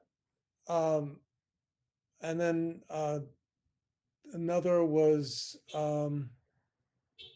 Heroes the Spartan, about a young Spartan warrior, or a young warrior who was descended from Spartans, but he was actually an officer in the Roman legions. And that was only a half page. So it was brilliant stuff. And it was a weekly magazine founded by a Church of England minister. So it was all very proper, but it was way cool. And so much more so than its American counterparts, until I started reading FF with Stan and Jack. And then that led me to Thor by Stan and Jack, which next led me to the Avengers by Roy Thomas and John Buscema. And step by step by step. And then history's born. Well, it evolved, let's say. But I never thought of getting into it. until when I was in university, they used to shut down for 2 months in January and February. They said for field period, which is where they tossed everybody out and you were expected to get a job focused on your major subject. Mhm. We always figured it was basically because they didn't want to pay the heat for the 2 worst months of the winter. I don't know about the rest of you, but this here in the Northeast was when we used to have winter. Snow. Long I don't know time if you ago. remember snow, but that's a whole different discussion. But my first field period was when I went to work for Marvel as a gopher. And that was really cool. My second field period, I spent working in Israel on a kibbutz, which was even more fascinating. About halfway between the 6-Day War and the Second War. Mm. So this is back in, again, 60s, 70s. This is It was interesting. I mean, fascinating and heartbreaking compared to what's going on there now. Right. But again, it was, this is the end of the 60s, beginning of the 70s. It was a whole different world in a lot of ways. But it was fascinating looking at things from different perspectives. It was I mean, I have my only Bible, which I used as the source material for God Loves Man Kills. I bought from an English language bookstore in Jerusalem, which even the thought of that is so absurd. I mean, literally spending time about where in the valley in Haela, which is the valley where David fought Goliath. So on one hand thinking, wow, I'm like maybe a half dozen clicks from the old Jordan border. Mm-hmm. And going up to spend a couple of nights in Jerusalem, going on a field trip down into the Negev, hanging out in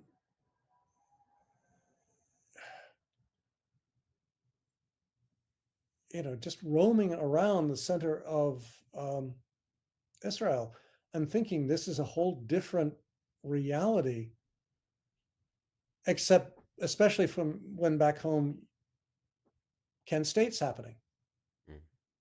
It's and I have to say it, and forgive me, I just didn't mean to end up going down this path. Please. It's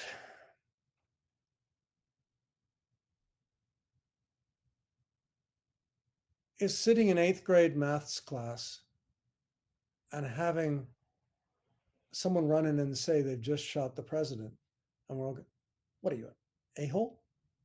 Who's good? And that was it. It's having John assassinated in 63, and then 5 years later going to bed thinking, the last things I remember are Bobby saying, and now we're going on to Chicago. I'm thinking, this is going to be fun. And of course, the next morning, my father's, and this is like 2 months after Martin King. Wow. I mean, it's like thinking that here we are in the spring of 68 and the world's coming to an end, and I'm reminded of that quote, the more things change, the more things stay the more same. the same. Mm-hmm. Thankfully, no. I mean, but it is weird, putting on a suit, a jacket and tie and walking to the Long Island Railroad station to go in to just because I was a reporter for the school paper to take notes because everybody, was lining up to view his body in St. Patrick's, and getting stopped by cops asking me what I was doing walking through the neighborhood at 5 a.m. and thinking, and again, I'm wearing a jacket and tie, looking as respectable as I knew how. And it was a whole different world. It was a very unpredictable world. And I don't know what they saw. I don't know what I saw. But how do you make sense? And it was also a world where there was no way, it was a very private world. Once you left the house, you were on your own. There were no mobiles. There were no computers unless you had something the size of a brick. I mean, a bookcase. House. Yeah. I mean, heck, we hadn't even made it to the moon yet. It's just looking back on it from this perspective, looking back on it from a storytelling perspective. How can you not steal from those memories and imprint them into the characters that I'm building, and waiting to see how that interacts with both the other characters and the readers? Right. Because it's always a matter of trying to excite the readers, to give them a jolt, to make them, as I said before, want to see what happens next. Yeah. Because feel otherwise, something, what's the point of connect. writing? Yeah. Sorry, I'm paid by the word. I talk too much. No, this is your stage, man. The spotlight's on you. You're performing great. There was a question that came in the chats from Peter, who says, which, I guess through your career, which story was the hardest for you to write? I mean, there's a lot to go through. Oh no, which story is the hardest to write? Yeah. This one. The one I owe my editor right now. Hey, it's whatever the current one is. Is that it? No, it depends. I mean, sometimes there are some stories that just pop out. There are other stories that just dig in their heels. This one is proving to be one of the latter. You never know what will blindside you when you start down the road. Especially a story that's locked into a specific dynamic. It's a sequel to story A. It's set in dynamic B. When you're writing an ongoing series, it's a lot easier because you build a momentum. Mm-hmm. You have what came before as the thing that feeds what you're doing now and where you're thinking of going tomorrow. Whereas when you're picking up something off, that is derived from something that already exists, you have to sit back and figure, okay, how do I want to go with this? Where do I want to go with this? What do these characters do? How can I make this work when it's got to fit into subsequent continuity? Will anybody really care to read it? Because it's set in a continuity that's 50 years old, 45 years old. I mean, I would love to have done a series derived from the Krakoa continuity, just to play with everybody today. Makes sense. But, as the song goes, you can't always get what you want. That brings a really interesting thought to my head. Is over the years, we've seen these kind of big events happen, right? The crossovers, major world-ending events. I see you rolling eyes already, and like they become at this point almost monthly, if not yearly. Not my And department. That's an editor question. I'm curious from the writer's perspective. Do you ever, does it give you a moment to go, well, hey, it's more toys to play with, or is it you're more hamstrung into like I've got to fit into what these guys are doing and what they're doing, and is it more fun or is it more work when you have to deal with these? On a purely personal basis, when Weezy Simonson and Walter and I did the first crossover back in the dawn of time, we thought it was a giggle. The pieces all fit together. That's great. We'll do it. We'll move on. Little did we know, because for me as a writer, as a creator, crossovers get in the way. My job is to write, for the sake of argument, my job is to write Uncanny.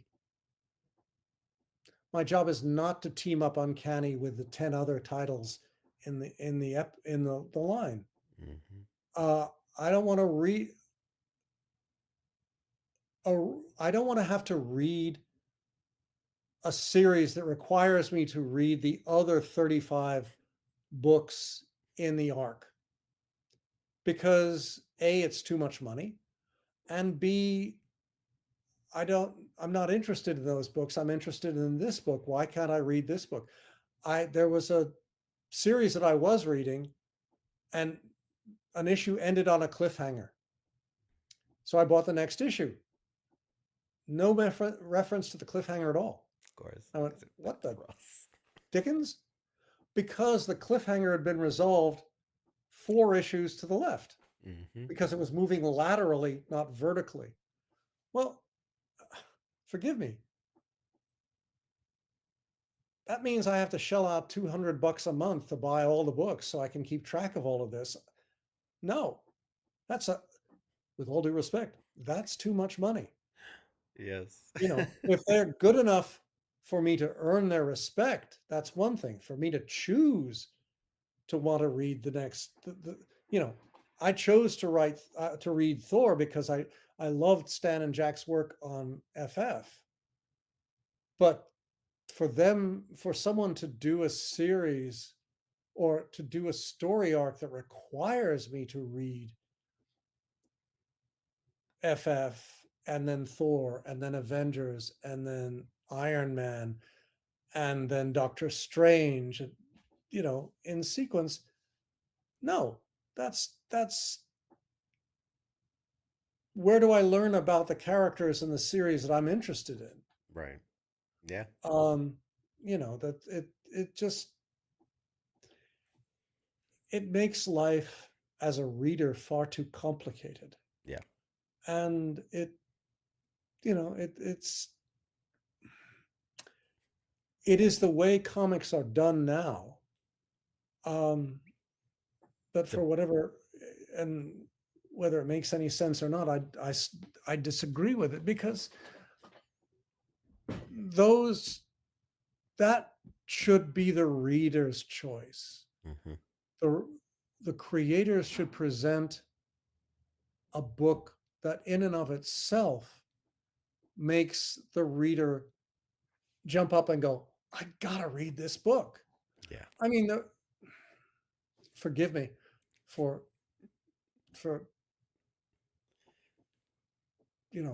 tooting my own horn. There is nothing in the creative world more exciting and fulfilling than finding out that on the 3rd Thursday of every month, when X-Men came out, people would queue up outside the comic book shop waiting for the book to come out so they could be the first ones to buy it and read what happens next.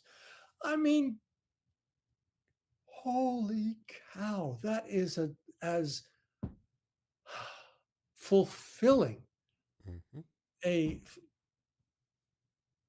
response as any writer could wish for, as any storyteller should wish for. But that's what we should be aiming for. Um, you know, and maybe if I create New Mutants down the road, the reader will give it a shot because, hey, I really like X-Men. I'll give this one a shot. But that's something that should be, again, earned. Yeah. And if the company's mad enough to bump the X-Men from monthly to 18 issues, hey, I'm good for that. Just as long as I keep the 18 issues on the same, if not a higher level. Like I get it from a business. Like, we're not here to knock anybody, but from a business perspective, I get like, oh, if we put these characters there, like, the idea is more people will buy more comics. But I agree with you wholeheartedly, and it makes my heart sing to know that you're on the side of the reader, and like, it's about the experience. It's about the characters and the stories, not just about what's gonna suck more money out my pocket. Well, and to be quite blunt, no other books selling. I don't see any other books selling 7.8 these days. It's the whole point. Again, when Dave and I took over the X-Men, it was bi-monthly. Partly because Dave could only draw so fast, but also because it did not sell. Right. When John took over the book, it started selling. But we had to get far enough ahead of schedule to justify bouncing it up to monthly. And it kept going. And when we got to Dark Phoenix, this is really good. And then 2 months later, we followed it up with Days of Future Past. And again, it's one thing we did that story in 36 pages, 2 issues. Nowadays, it would be a 36 issue crossover. Yes. No, I mean, the point, Stan's point was you get on, you say your piece, you get off. Archie Goodwin, when he was editor in chief, says, okay, you have a dud issue. Okay, you got 30 days to fix it. You keep structuring. I mean, Stan's point was because our sales outlets were so poor. We didn't have comic book shops in those days. We went out through newsstands. I mean, I bought my first FF from a newsagent, coffee shop. But you couldn't guarantee the next issue would be there, Right. But once we hit comic book shops, things got very interesting. So with John, the book made it up into 250,000. Dave's came back on the book. The sales stabilized, kept increasing. When Smitty took over, holy cow. In less than a year, we were suddenly pushing 500,000. I mean, no one had ever seen numbers like that.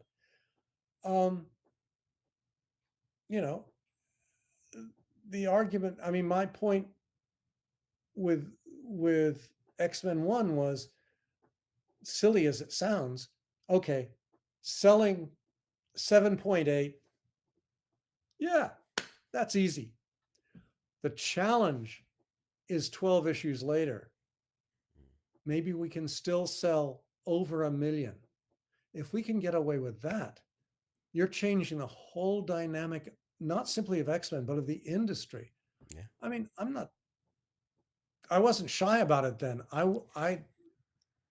I was greedy. If I'm going to sell this ridiculous number, let's see if we can keep it going. Let's see if we can kick it up a notch. Of course.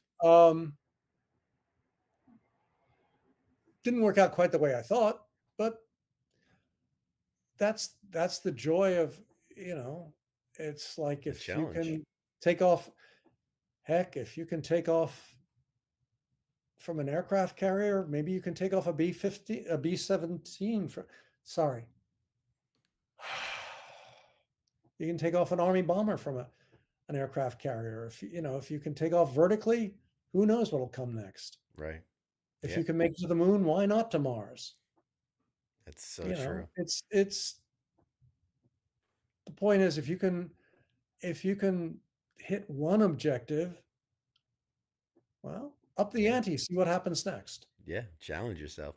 Now, I gotta ask, because I mean, the list of characters you've created is way too ridiculous to go through all to gold. But fan favorite: Rogue, Psylocke, Phoenix, Mystique, Emma Frost, Jubilee, Sabretooth, Sinister, Forge, Gambit, Kitty Pryde. I mean, just to name a few. Like, these are all people that I mean, it just screams X-Men. These people inside and out.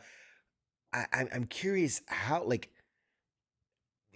do you create like all these characters? How do you just imagine these people? Do you pull inspiration from real life? Do you just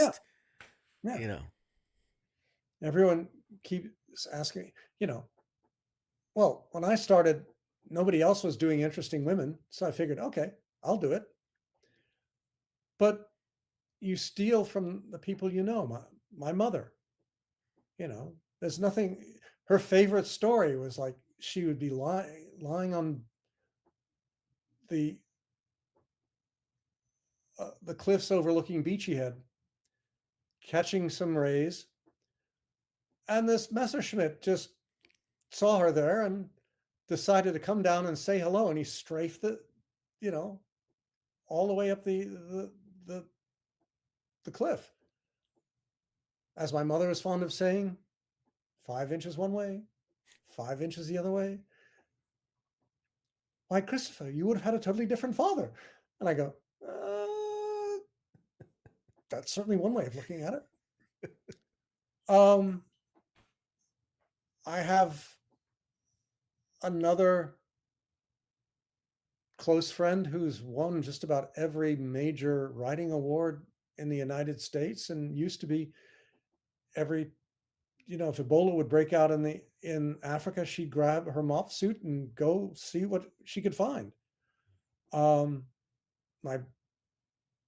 best friend, who was my best person at my wedding, there's nothing like waking up in the morning and hearing her say to Scott Simon, "Will you duck, Scott? They're shooting at us," and hear the bullets go by. And belatedly realizing that even NPR wouldn't put that on the air if anything bad had happened. But the first couple of minutes were scary as hell. I mean, they were probably a lot worse for her.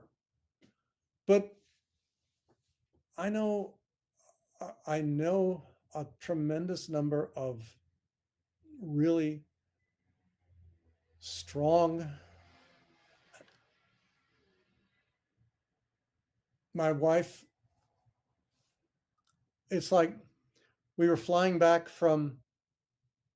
the coast, and we stopped in this small airport, and she went to the bathroom. And while she was there, three might have been pre-Blackhawks, might have been Hueys, I'm not sure. Basically, they landed, and the company commander comes in the ladies' room, and the next thing she hears is thump, bam, crash, boom, thump, expletive, wham. Because she came in full combat gear, and she had to get it off so she could utilize the facility. And she comes out afterwards, and she's this petite young lady, surrounded by about 24 significantly taller combat troops, and they jumped to attention and flashed salutes in a split because she was the boss. And you did not, didn't matter for them, male, female, short, tall. Yeah. She had bars, they didn't. This is the way you do it. And it's a way of, for me, again, of stealing from the realities around me. And the joke with my mom is that,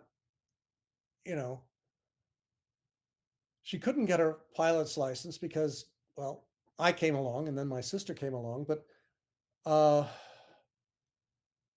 10 years later, in 1960, she got it. And then got a plane and then flew hell for leather for 50 years. Oh. So it's a matter of identifying what one wants and achieving it, and then keep going hell for leather, and see what happens next. And then from my perspective as a writer, swiping the best elements of it from all of them. Again, from my best friend, getting dropped off in Sarajevo with a hard hat and a bullet vest, a field jacket, and a gold belt, because dollar bills wouldn't cut it. And racing across the airfield because the 130 wasn't going to stick around, and getting undercover, and then catching up with the crew and moving on from there, and making sure to crash with the New York Times because they always had the best condiments. Of course. And you trade. This is not what you hear hanging out, in a coffee bar in Brooklyn.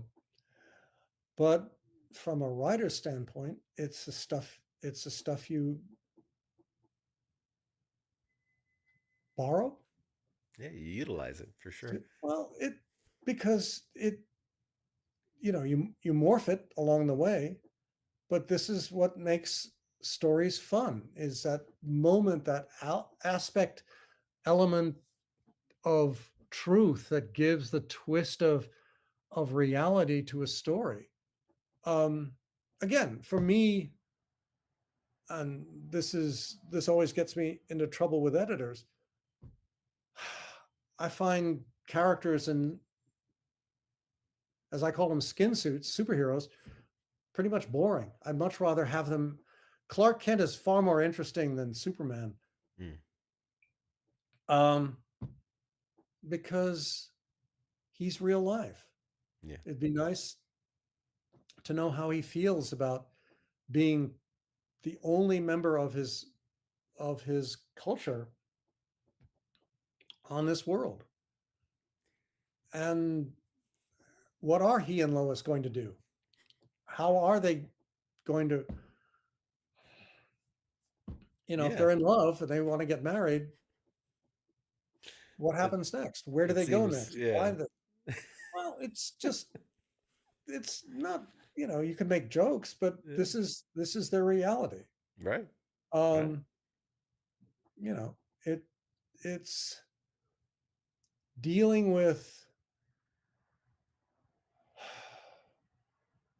places you've never been, people you've never met, circumstances that seem crazy. And how can you use it? It's sort of mean, but if I can find the right way to make it work with the characters, so the reader can pick up the book and fundamentally say, oh my God, I've met somebody like that. I've had a conversation like that. I've been to a place like that. Yeah. Again, this is where you try to have the reader fall in love with the series. You find that the way to fall in love with the series is to fall in love with the characters. The way to fall in love with the characters is to focus on them. And you focus on them by making this story about them, not, forgive me, by doing vast, broad chronicles. Mm. It's, yeah, I want a chronicle. I'll go read Harry Potter. But Harry Potter had the same cast growing up from the first to the last. Mm. And, that's what made it cool. I gotta ask you, because and we're running short of time, and I don't want to hold you too long. But being that you're here, and I mean you are the subject matter expert, we've obviously seen an explosion of superheroes adapted into movies and TV and cartoons and all these things and all the media. You probably know where I'm going with this. Like, No, I just have no love for Fox. And yes, I'm waiting to see. I mean, the trailers look really cool. That's right. But the note I left Hugh Jackman was, I don't care who is top billing, just so you win. Actually, just so you kick his ass.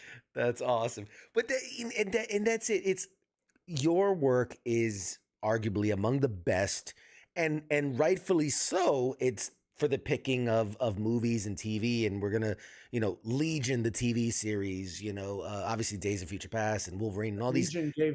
Legion gave Bill Sienkiewicz and me upfront billing the same size as the writer and the director and the producer, which I cannot tell you how wonderful that was to see.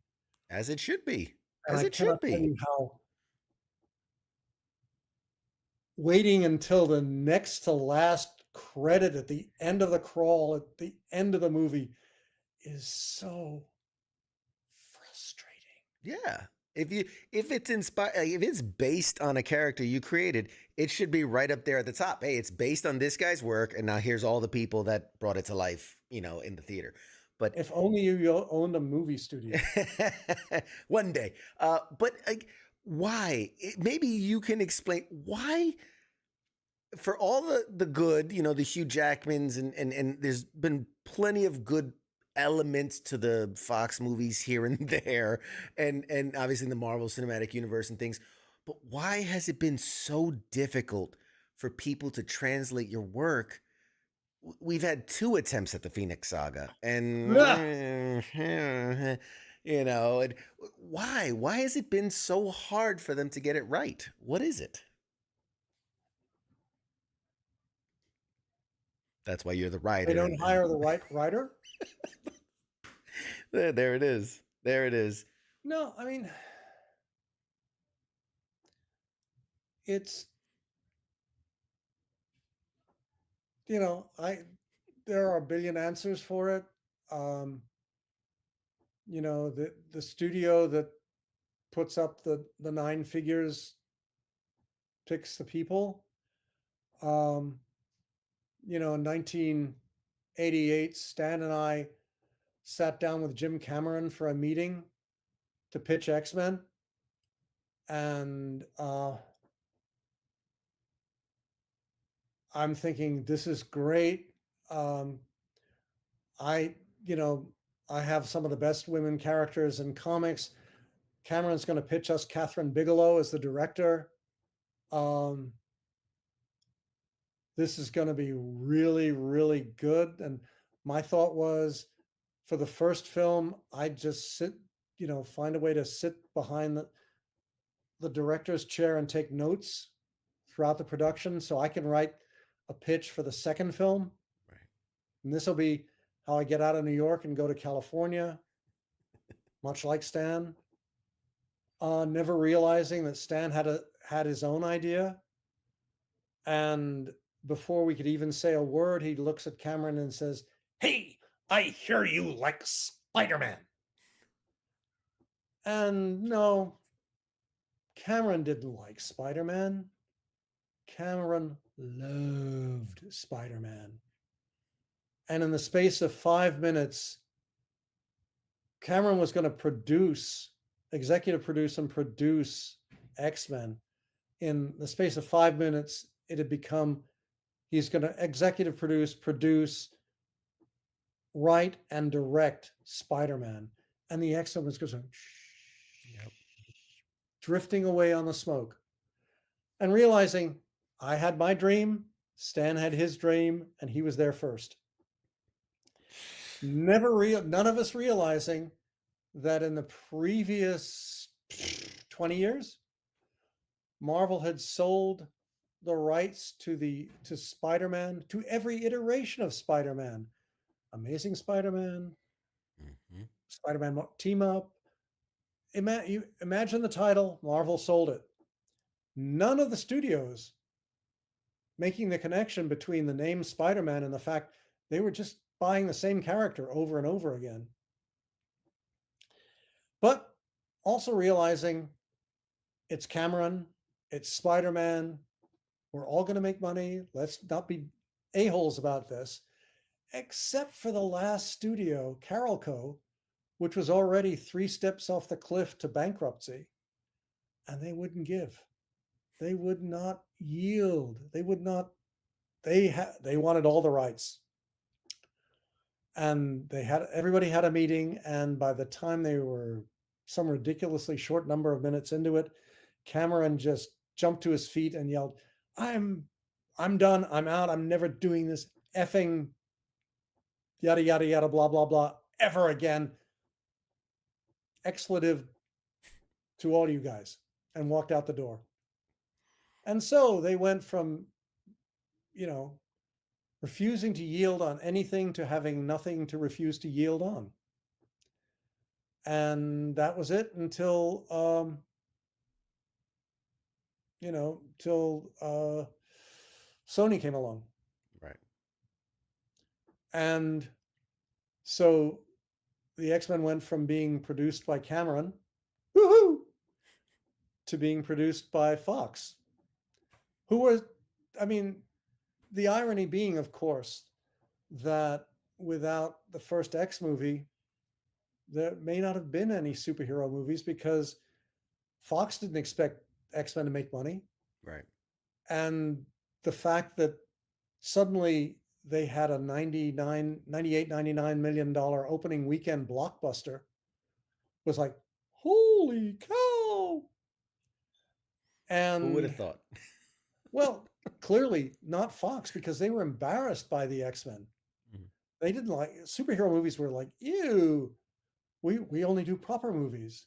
Mhm. So that left the door open for Spider-Man, which was equally good, which left the door open for Iron Man, which made Marvel Studios, and which started a 20-film, 10-year ongoing cavalcade of films that not only never lost money, they never stopped making under billions of dollars of money. And, the X-Men just, and the thing was that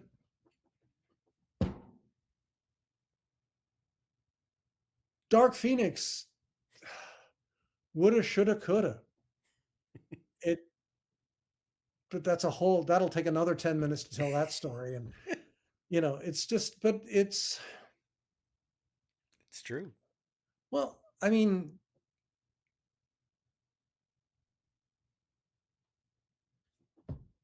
all I ever, it just, the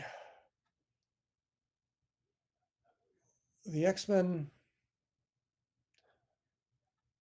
for me as a creator, I think the X-Men would be much more, especially given technology, TV technology, be much better as a Game of Thrones reality done as an ongoing arc, simply because of the evolution of characters over the time of the X-Men, and the fact that you could grow the characters up. You could pick a bunch of characters who, like the Game of Thrones characters, start out as kids and grow into maturity as the series goes along, as the arcs go along. While you have the original group of X-Men, just blazing the way. Off gallivanting around the world. I Well, have or to the ask you. universe, whichever. I have to ask you, and I promise will be the last question because I could have Well, I could. are there I, any questions from the audience? oh, 'Cause I feel like I've been hogging all the time here, and I'd like to do some quick, short answers for them before Beth kills me for talking yeah. too much. Okay, a couple quick ones. So Captain Wayne wants to know: do they have scholarships at Xavier's Institute of Higher Learning? I think somebody's paying for it, right? Well, you have to remember for the first 20 odd years, there were only like 10 students there. That's I mean, true. the original 5 students, but the only character in the new X-Men that qualified as a student was Kitty. And then that's why Louise Simonson and I created the New Mutants, because, oh my gosh, he really needs students. You call yourself a school. You got no kids. You got no students. Well, but it evolved into a proper school in the 90s and aughts. But again, then you have to find ways to focus in on those students and tell stories about them. Yeah. I mean, the reality is you keep the number small because the bigger the more people you have, the more challenging it is to create ongoing stories. Sure. And how do you keep track of everybody? Yeah, a lot of stories to tell. Pete wants to know if you had to pick another superhero to write besides like X-Men, so maybe non-mutants. What's your go-to superhero to write for? Well, the one I went to was Sovereign 7 over at DC. I mean, the one I'll always go to first is the characters that are mine and not Marvel's or DC's. Right. The trick is finding a way to publish them. Almost had a shot at joining up with oh,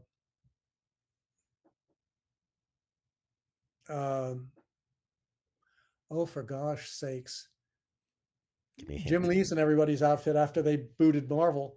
Right. But that didn't work. But yeah, but forgive me, but my stuff as opposed to anybody else's. Of course. I mean, it makes all the sense. I do want to ask you because I read out there and I know everything on the internet's true. So that you had written a treatment for a Gambit movie. Yep. I'm curious, without all the rules and to you, like what's your pitch for a Gambit movie? What would make a great Gambit movie? One that was all about Gambit, nothing to do with the X-Men, and that you would lead into that perhaps at the end. Sure. But again, as with comics, the first rule of the first movie is fall in love with the character. The Lauren Schuler Donner wanted to do an adaptation of Frank Miller's and my Wolverine miniseries because she fell in love with Wolverine as we did it. Yeah. Fox insisted on them doing an origin story first because Fox's attitude was no one will know who he is, which I say no more. Fox is Fox. You cannot, they got their $90 billion and are living happily ever after. But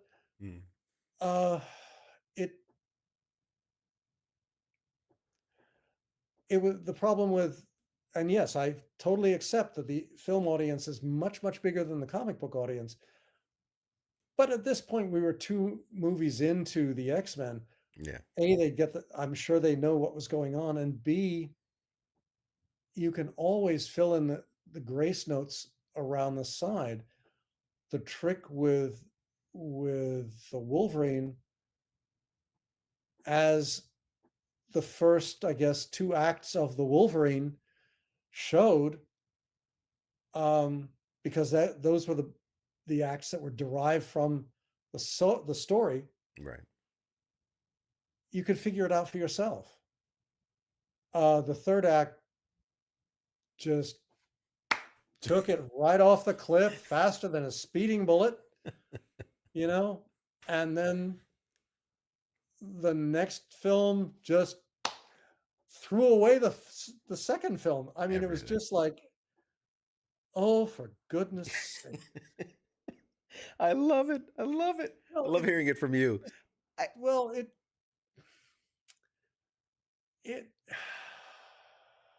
Can I ask you this? Because I mean, yeah.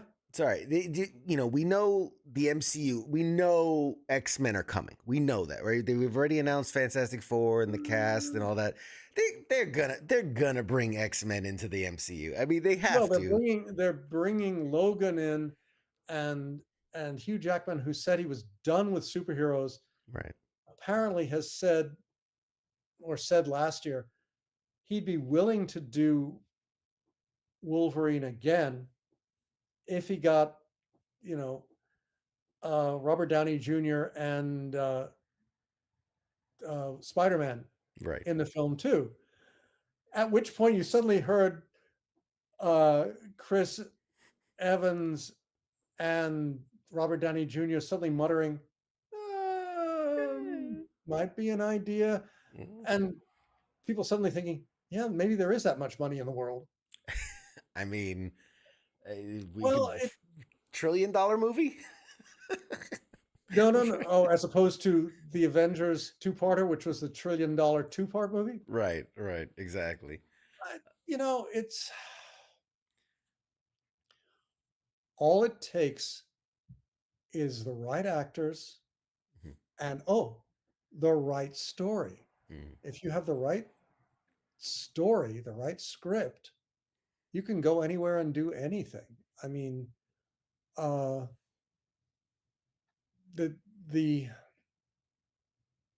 without the story, as the saying goes, forget about it.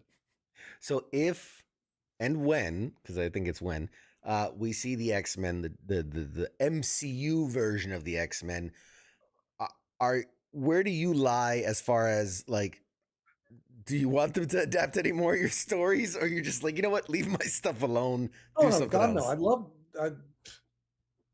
I'd love to see the characters done right, the stories done right. Everybody's very excited has been very excited with the animated X-Men this spring. 97, yep.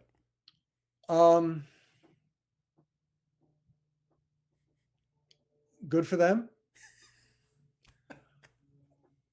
My disadvantage is I haven't seen it. But I'd just like to see it done right. I'd like to see it done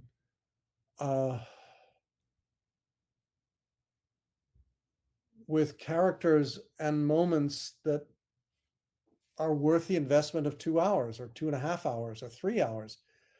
I mean, the most heartbreaking reality of Days of Future Past is the discovery after they'd released their first trial, the first trial to see how the audience would respond to the movies, and suddenly it disappeared. Well, it disappeared because it was discovered in-house that Captain Marvel and Days of Future Past had the exact same third act. And since Fox was in the process of trying to be sold to Disney, which kind of gave Marvel an advantage, that's the reason the movie disappeared for a year. They had to reshoot the third act. Everything in Dark Phoenix, from the moment they get on the train, is a reshoot. But they had to get all the actors back together again. And the way Hollywood goes is you finish one film, you apparently immediately go on to the next. Right.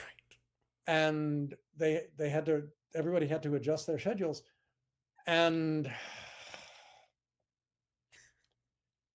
what are you going to do? It probably would have been better titled.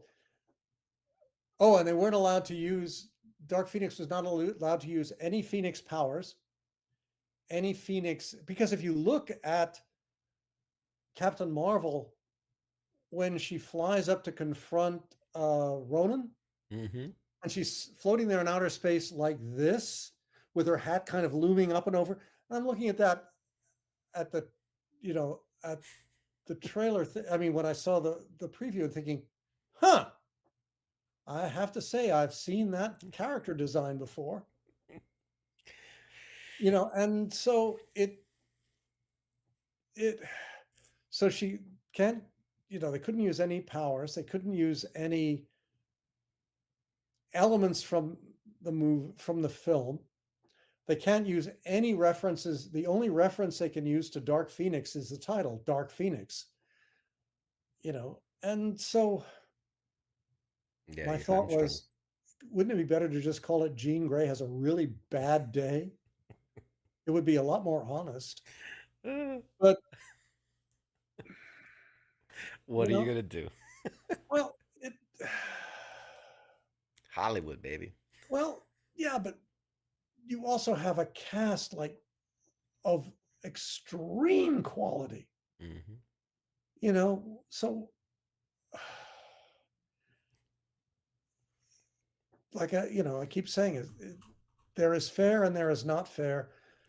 And the other thing is that this is the last, if you don't count New Mutants, which please don't, it's the last. All Fox wants to do is get this off of its plate. Yeah. And free, but it shoulda, woulda, coulda been so much better. Yeah. And I guess the challenge for any X-Men related movie is that the Marvel schedule is booked up for decades, it seems like. Yeah. So unless they, pull one arc of films and slide, once they figure out what the story is and who the characters are and who they're going to get for it and how they're going to pull it all together and how much fun they want to have with it and how essentially it's going to integrate into the Marvel universe.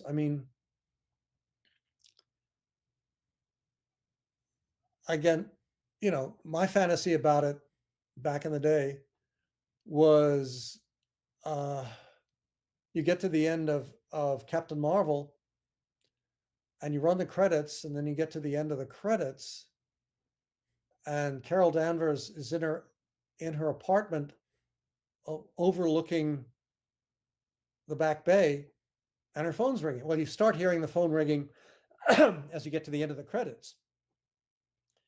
And, then you get a shot of the back bay looking out through this beautiful panoramic window and the phone's ringing. And then Carol walks in and picks up the phone and you hear Patrick Stewart. Carol? And she goes, Patrick? And she looks up at the screen and grins, and then we cut.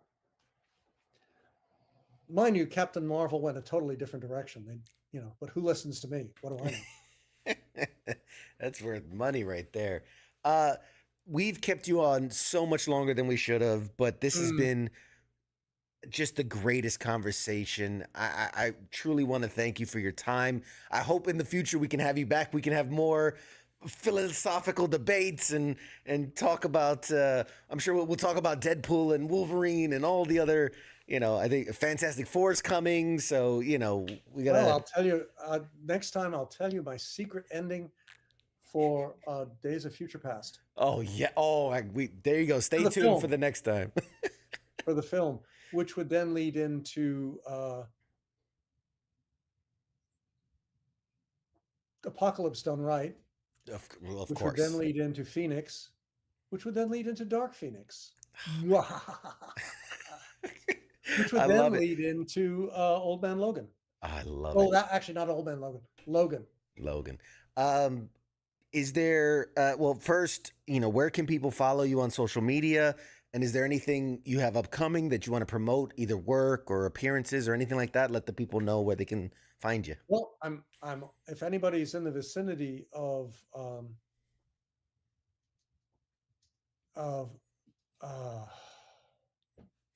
oh, for goodness sakes. Was it the Carolinas? Yeah. This is what you call brain fart. Nope. Sorry, I used the F word. You can find me on Instagram. You can find me on chrisclaremont.com. And as far as new stuff, I've got a series that'll be starting right after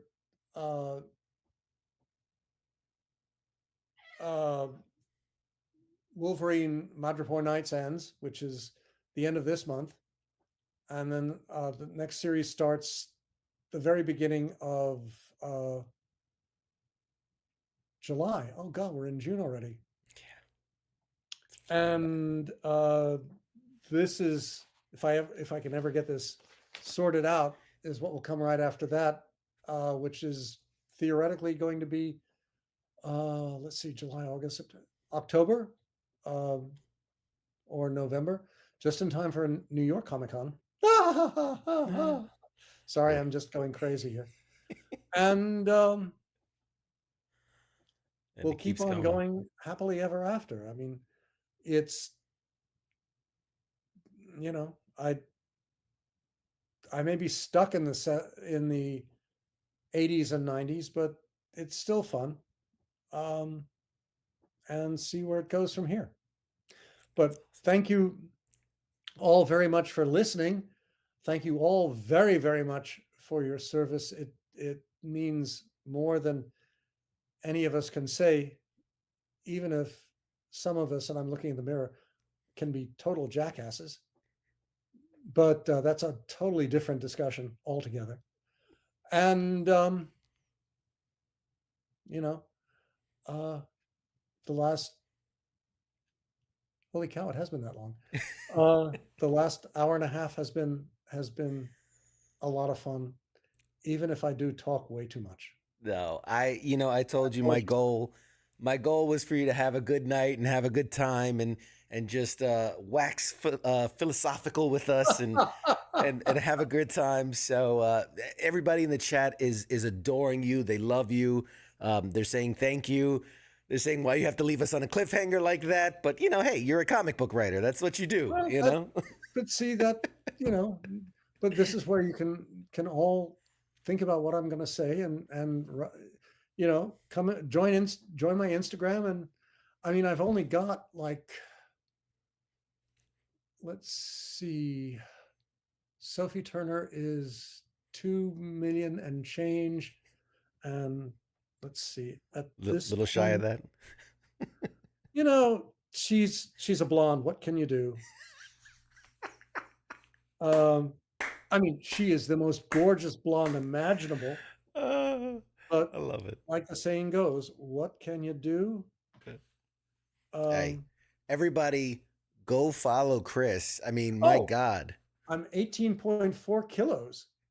There you go. So come on, let's get to 20,000. We're gonna get you there. Everybody, go out there, follow Chris. Obviously, if he's check your local conventions. If he's there, I'll be at New York. We'll definitely cross paths, and maybe we can shoot like a silly little vignette or something. But honestly, thank you so much for your time. I mean, you are a legend. And more than just your work, you're an incredible human being. You know, like I said, I had a really good time, you know, reading your history and getting to appreciate more than just the comics, but your writings and all your work. So it's been Thank you very much. That's very, very kind. truly been an honor, and I really mean it. I want you back. You know, we'll give it some time. We'll let some new stuff come out, but I would love to have you back and just keep talking about all this stuff. All you have to do is talk to the boss. Which, by the way, she's been great. She's awesome. But again, Not thank tonight. you. She's trying to plug in a cable, TV cable, and it's not going well. So I'm, You go. You're needed. Your Oh, no, superpowers. she's not here. Thank God. For me, anyway. Awesome. Well, thank you. I'm gonna toss it to a break, guys. Hang tight. We're gonna have more show for you. I'm gonna go say goodbye to Chris in private, and yeah, just go follow the man. God, just go Again, go, thank you guys very, very much. It's been a lot of fun. and go buy more copies of X-Men. We got to get it to 8 million, right? Like that's go buy more copies. Your mouth to God's ear. There it is. All right, guys, we'll be back with more show right after this.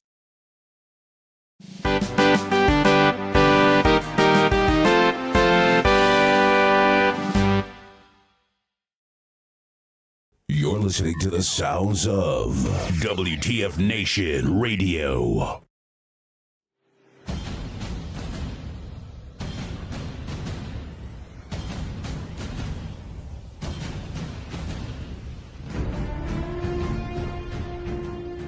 Hey, you there? Yeah, it is right, you. Let me ask you something, right? Where the hell do you think that you're going? Oh, would you think because the show is going to commercial that means you get to just walk away? Well, CQ asked me to pass on the little message, alright? And it says, I'll be back.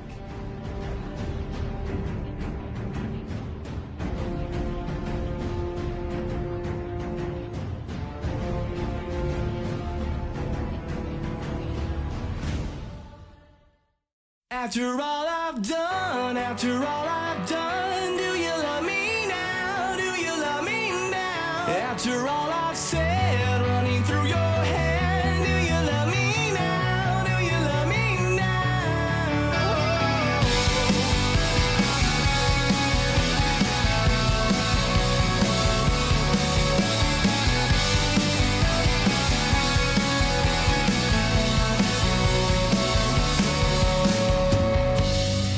And if I told you everything, I bet you cry and run away. 'Cause with all the lies I keep, made you believe this was me. The truth is I am not at all who I preach myself to be. And I deserve to be alone. And I'm alone here with me.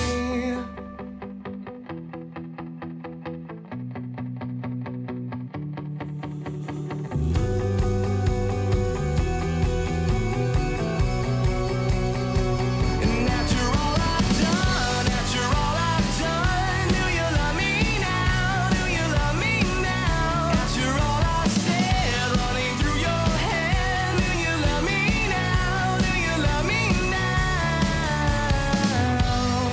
And if I told you everything, I wonder if you would believe that with all the ways you've tried, I couldn't change my selfish needs. And with endless love from you, I took for granted everything. And I deserve to be alone here with me. After all I've done, do you love me now? Do you love me now? After all I've said, running through your head, do you love me now? Do you love Broadcasting live from the basement of the Pentagon. This is WTF Nation Radio.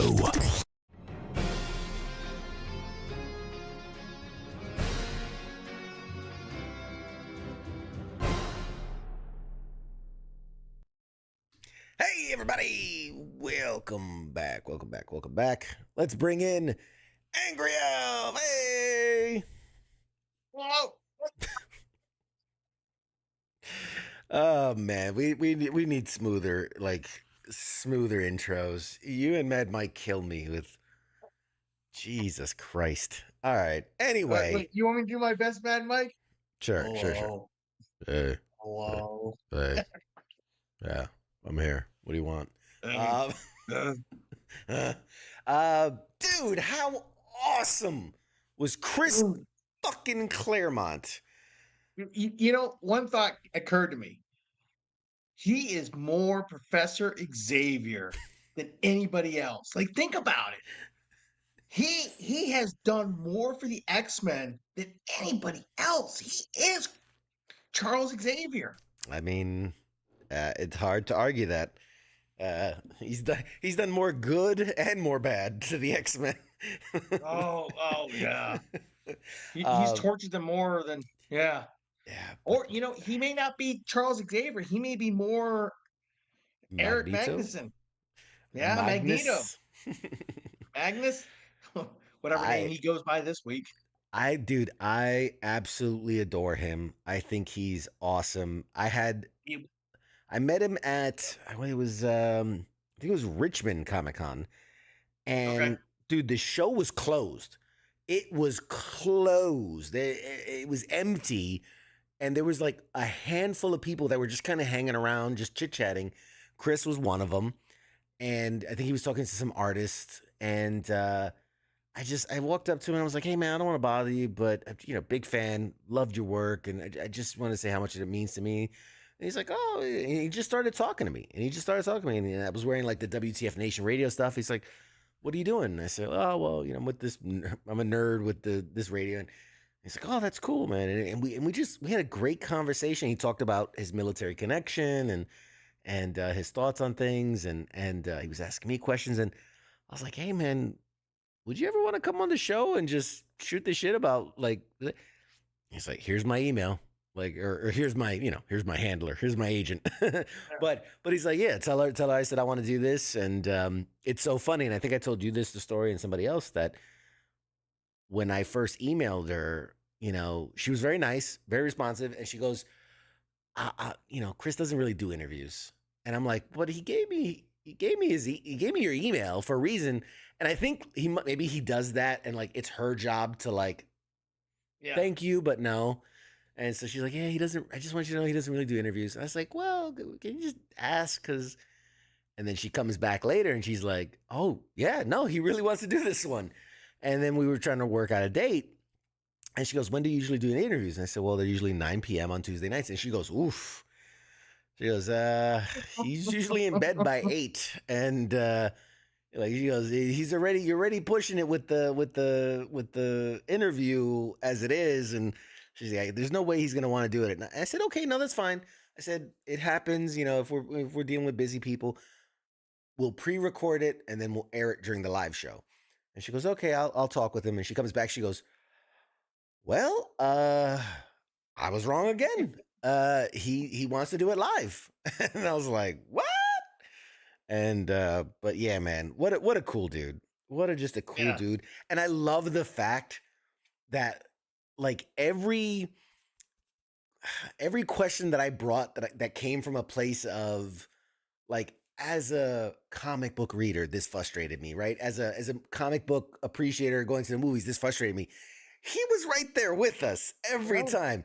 He's like, fucking crossovers where I gotta buy multiple issues of shit that I don't even read. And like, he was like, that is a man of the people. Chris Claremont for president. That's what I say. That's a man of the people. CQ, if you ever take over Marvel Studios, get Chris Claremont to write the X-Men movies. Or at least be involved in the story creation. He doesn't have to write the whole thing, but be involved, like executive producer or something like that. Yeah. Like, yes. I mean, if they had just listened to him, I mean, almost all the ideas he had that he was just spitballing off the top of his noggin were better than what they did.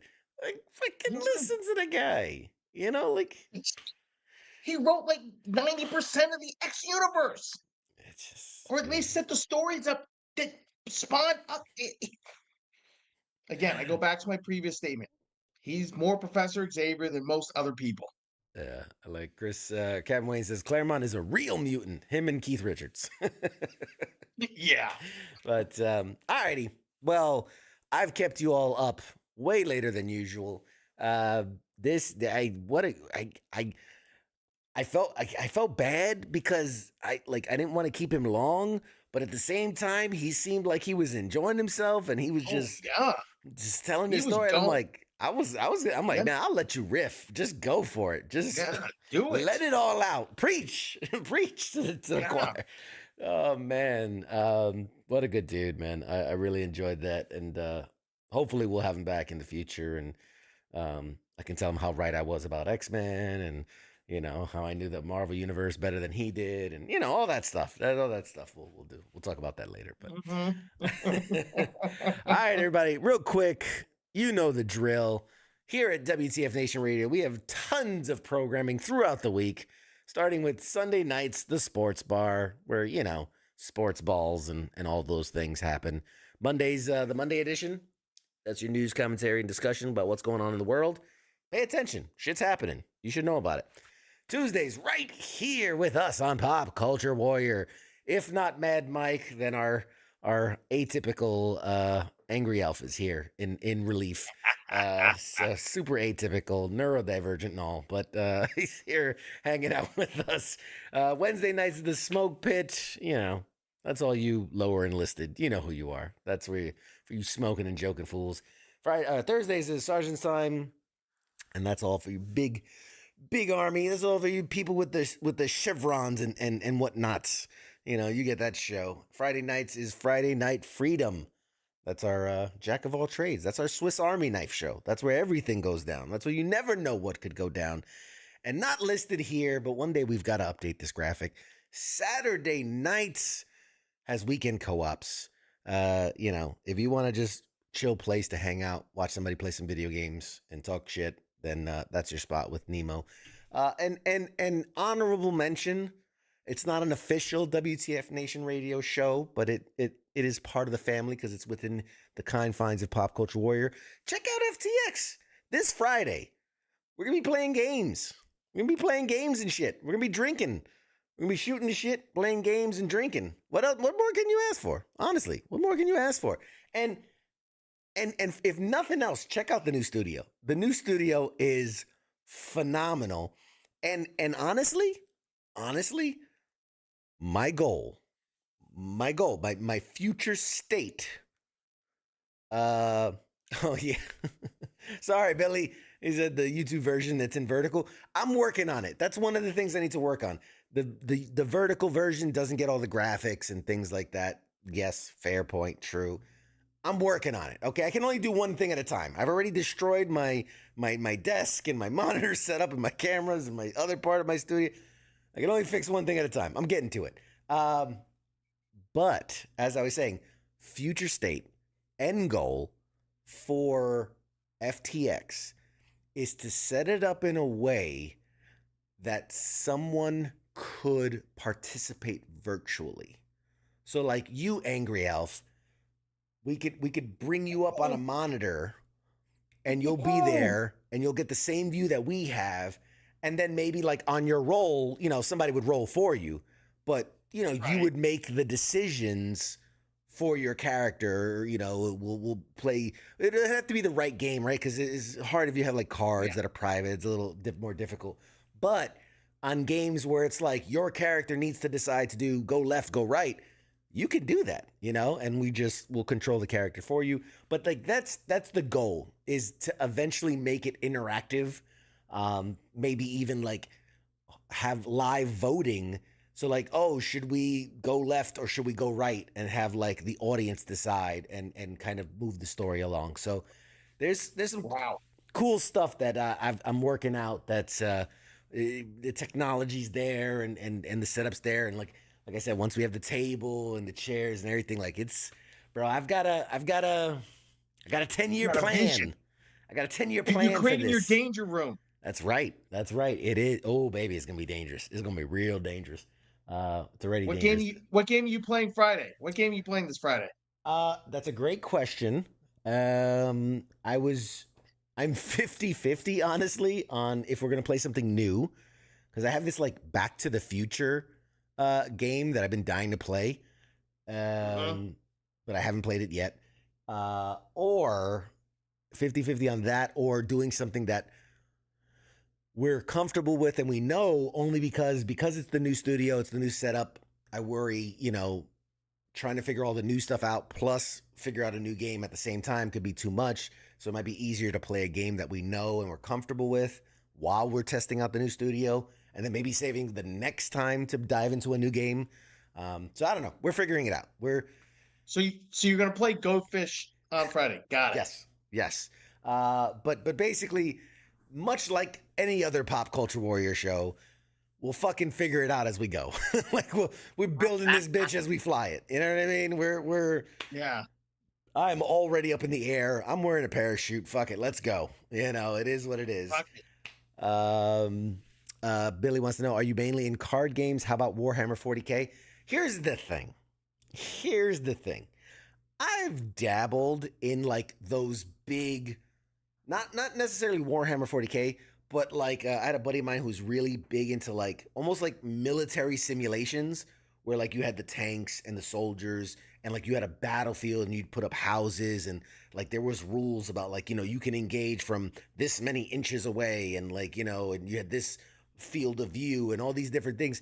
And the problem was, it was massive. It was like we would put like 3 tables together and it covered the whole thing. So A, it was massive. B, it took fucking forever.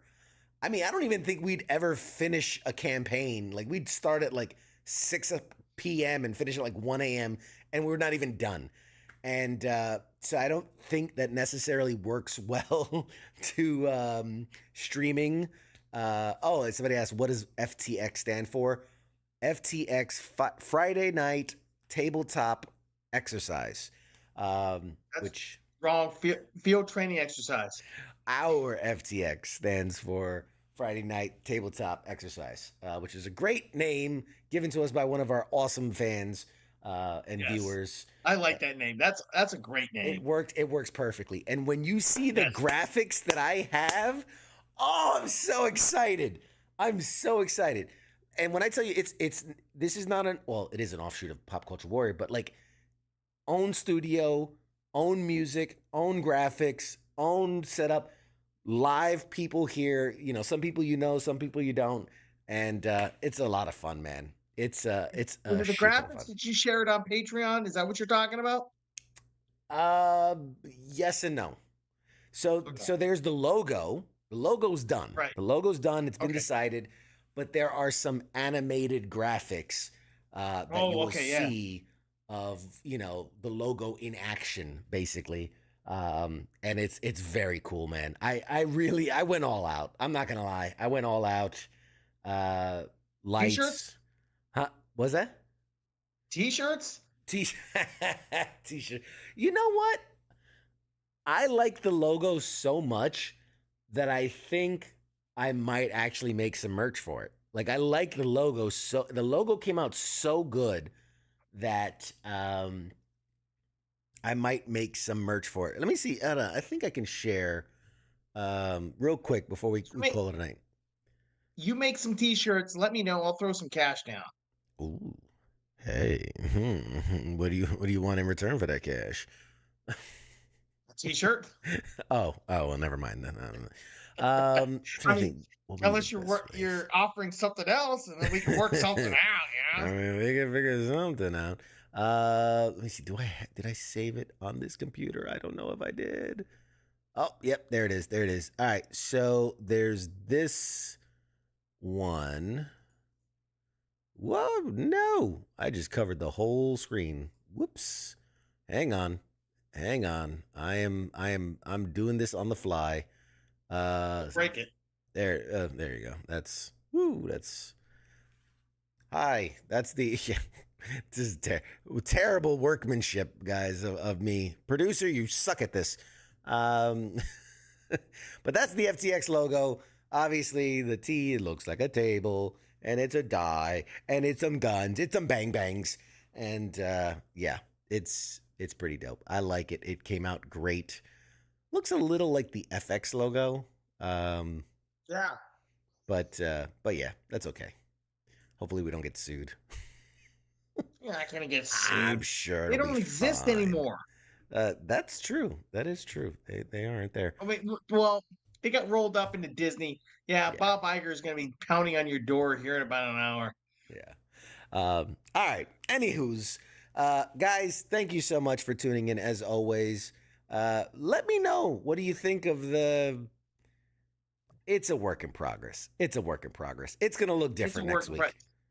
Just keep tweaking it. Yeah, it'll be tweaked. I don't. It doesn't. I feel like I'm off centered, and I don't know. Well, we'll get it there. We'll get it there. It's fine. It's fine. It's fine. It's fine. It's fine. All right, guys. We will see you next week. Thanks for hanging out. Big shout out to our guest, Chris Claremont. Thank you to Angry Elf for joining us. As always, we have more outstanding guests coming soon. There'll be more to be announced. I'm very excited. Like I said, if you missed it earlier, we got some collaborations with some pretty cool stuff. So I got to be careful what I say. More to be announced very shortly. I've got calls tomorrow and throughout the week with some very cool things and some very cool people, and very excited to share what we're going to be sharing. So keep up, follow, like, subscribe, do all the things, share the things. Patreon money helps. Poke the things. Adding these new cameras for his. I mean, actually, I've been thinking about upgrading the camera because, well, anyway, that's a whole. Don't get me started on that. Don't get me started on that. Long story short, you don't have to give money, but check us out, FTX on Friday. It likes, shares, subscribe, comment. You guys are awesome. I appreciate you all. Lots more coming.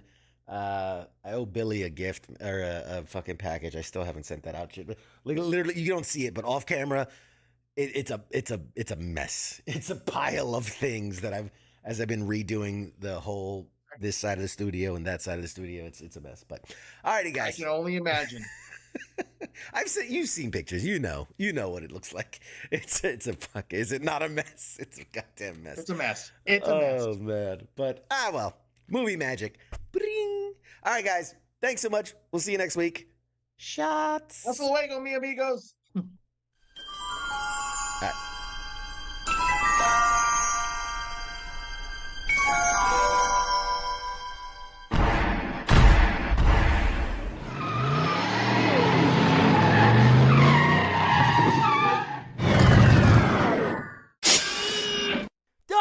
Doc! Oh, no! We're too late! We missed it! Oh, jeez, this is heavy. Wait a minute. Wait a minute, Doc, I got a time machine.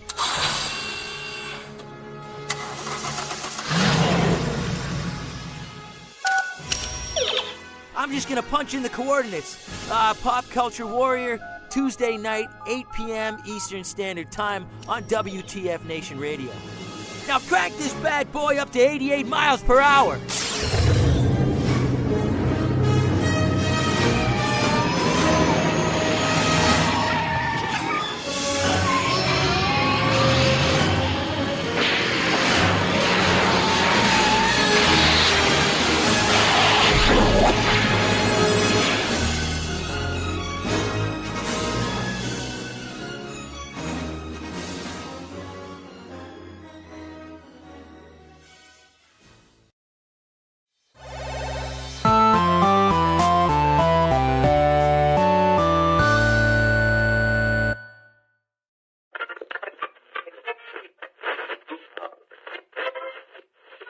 Let's see it.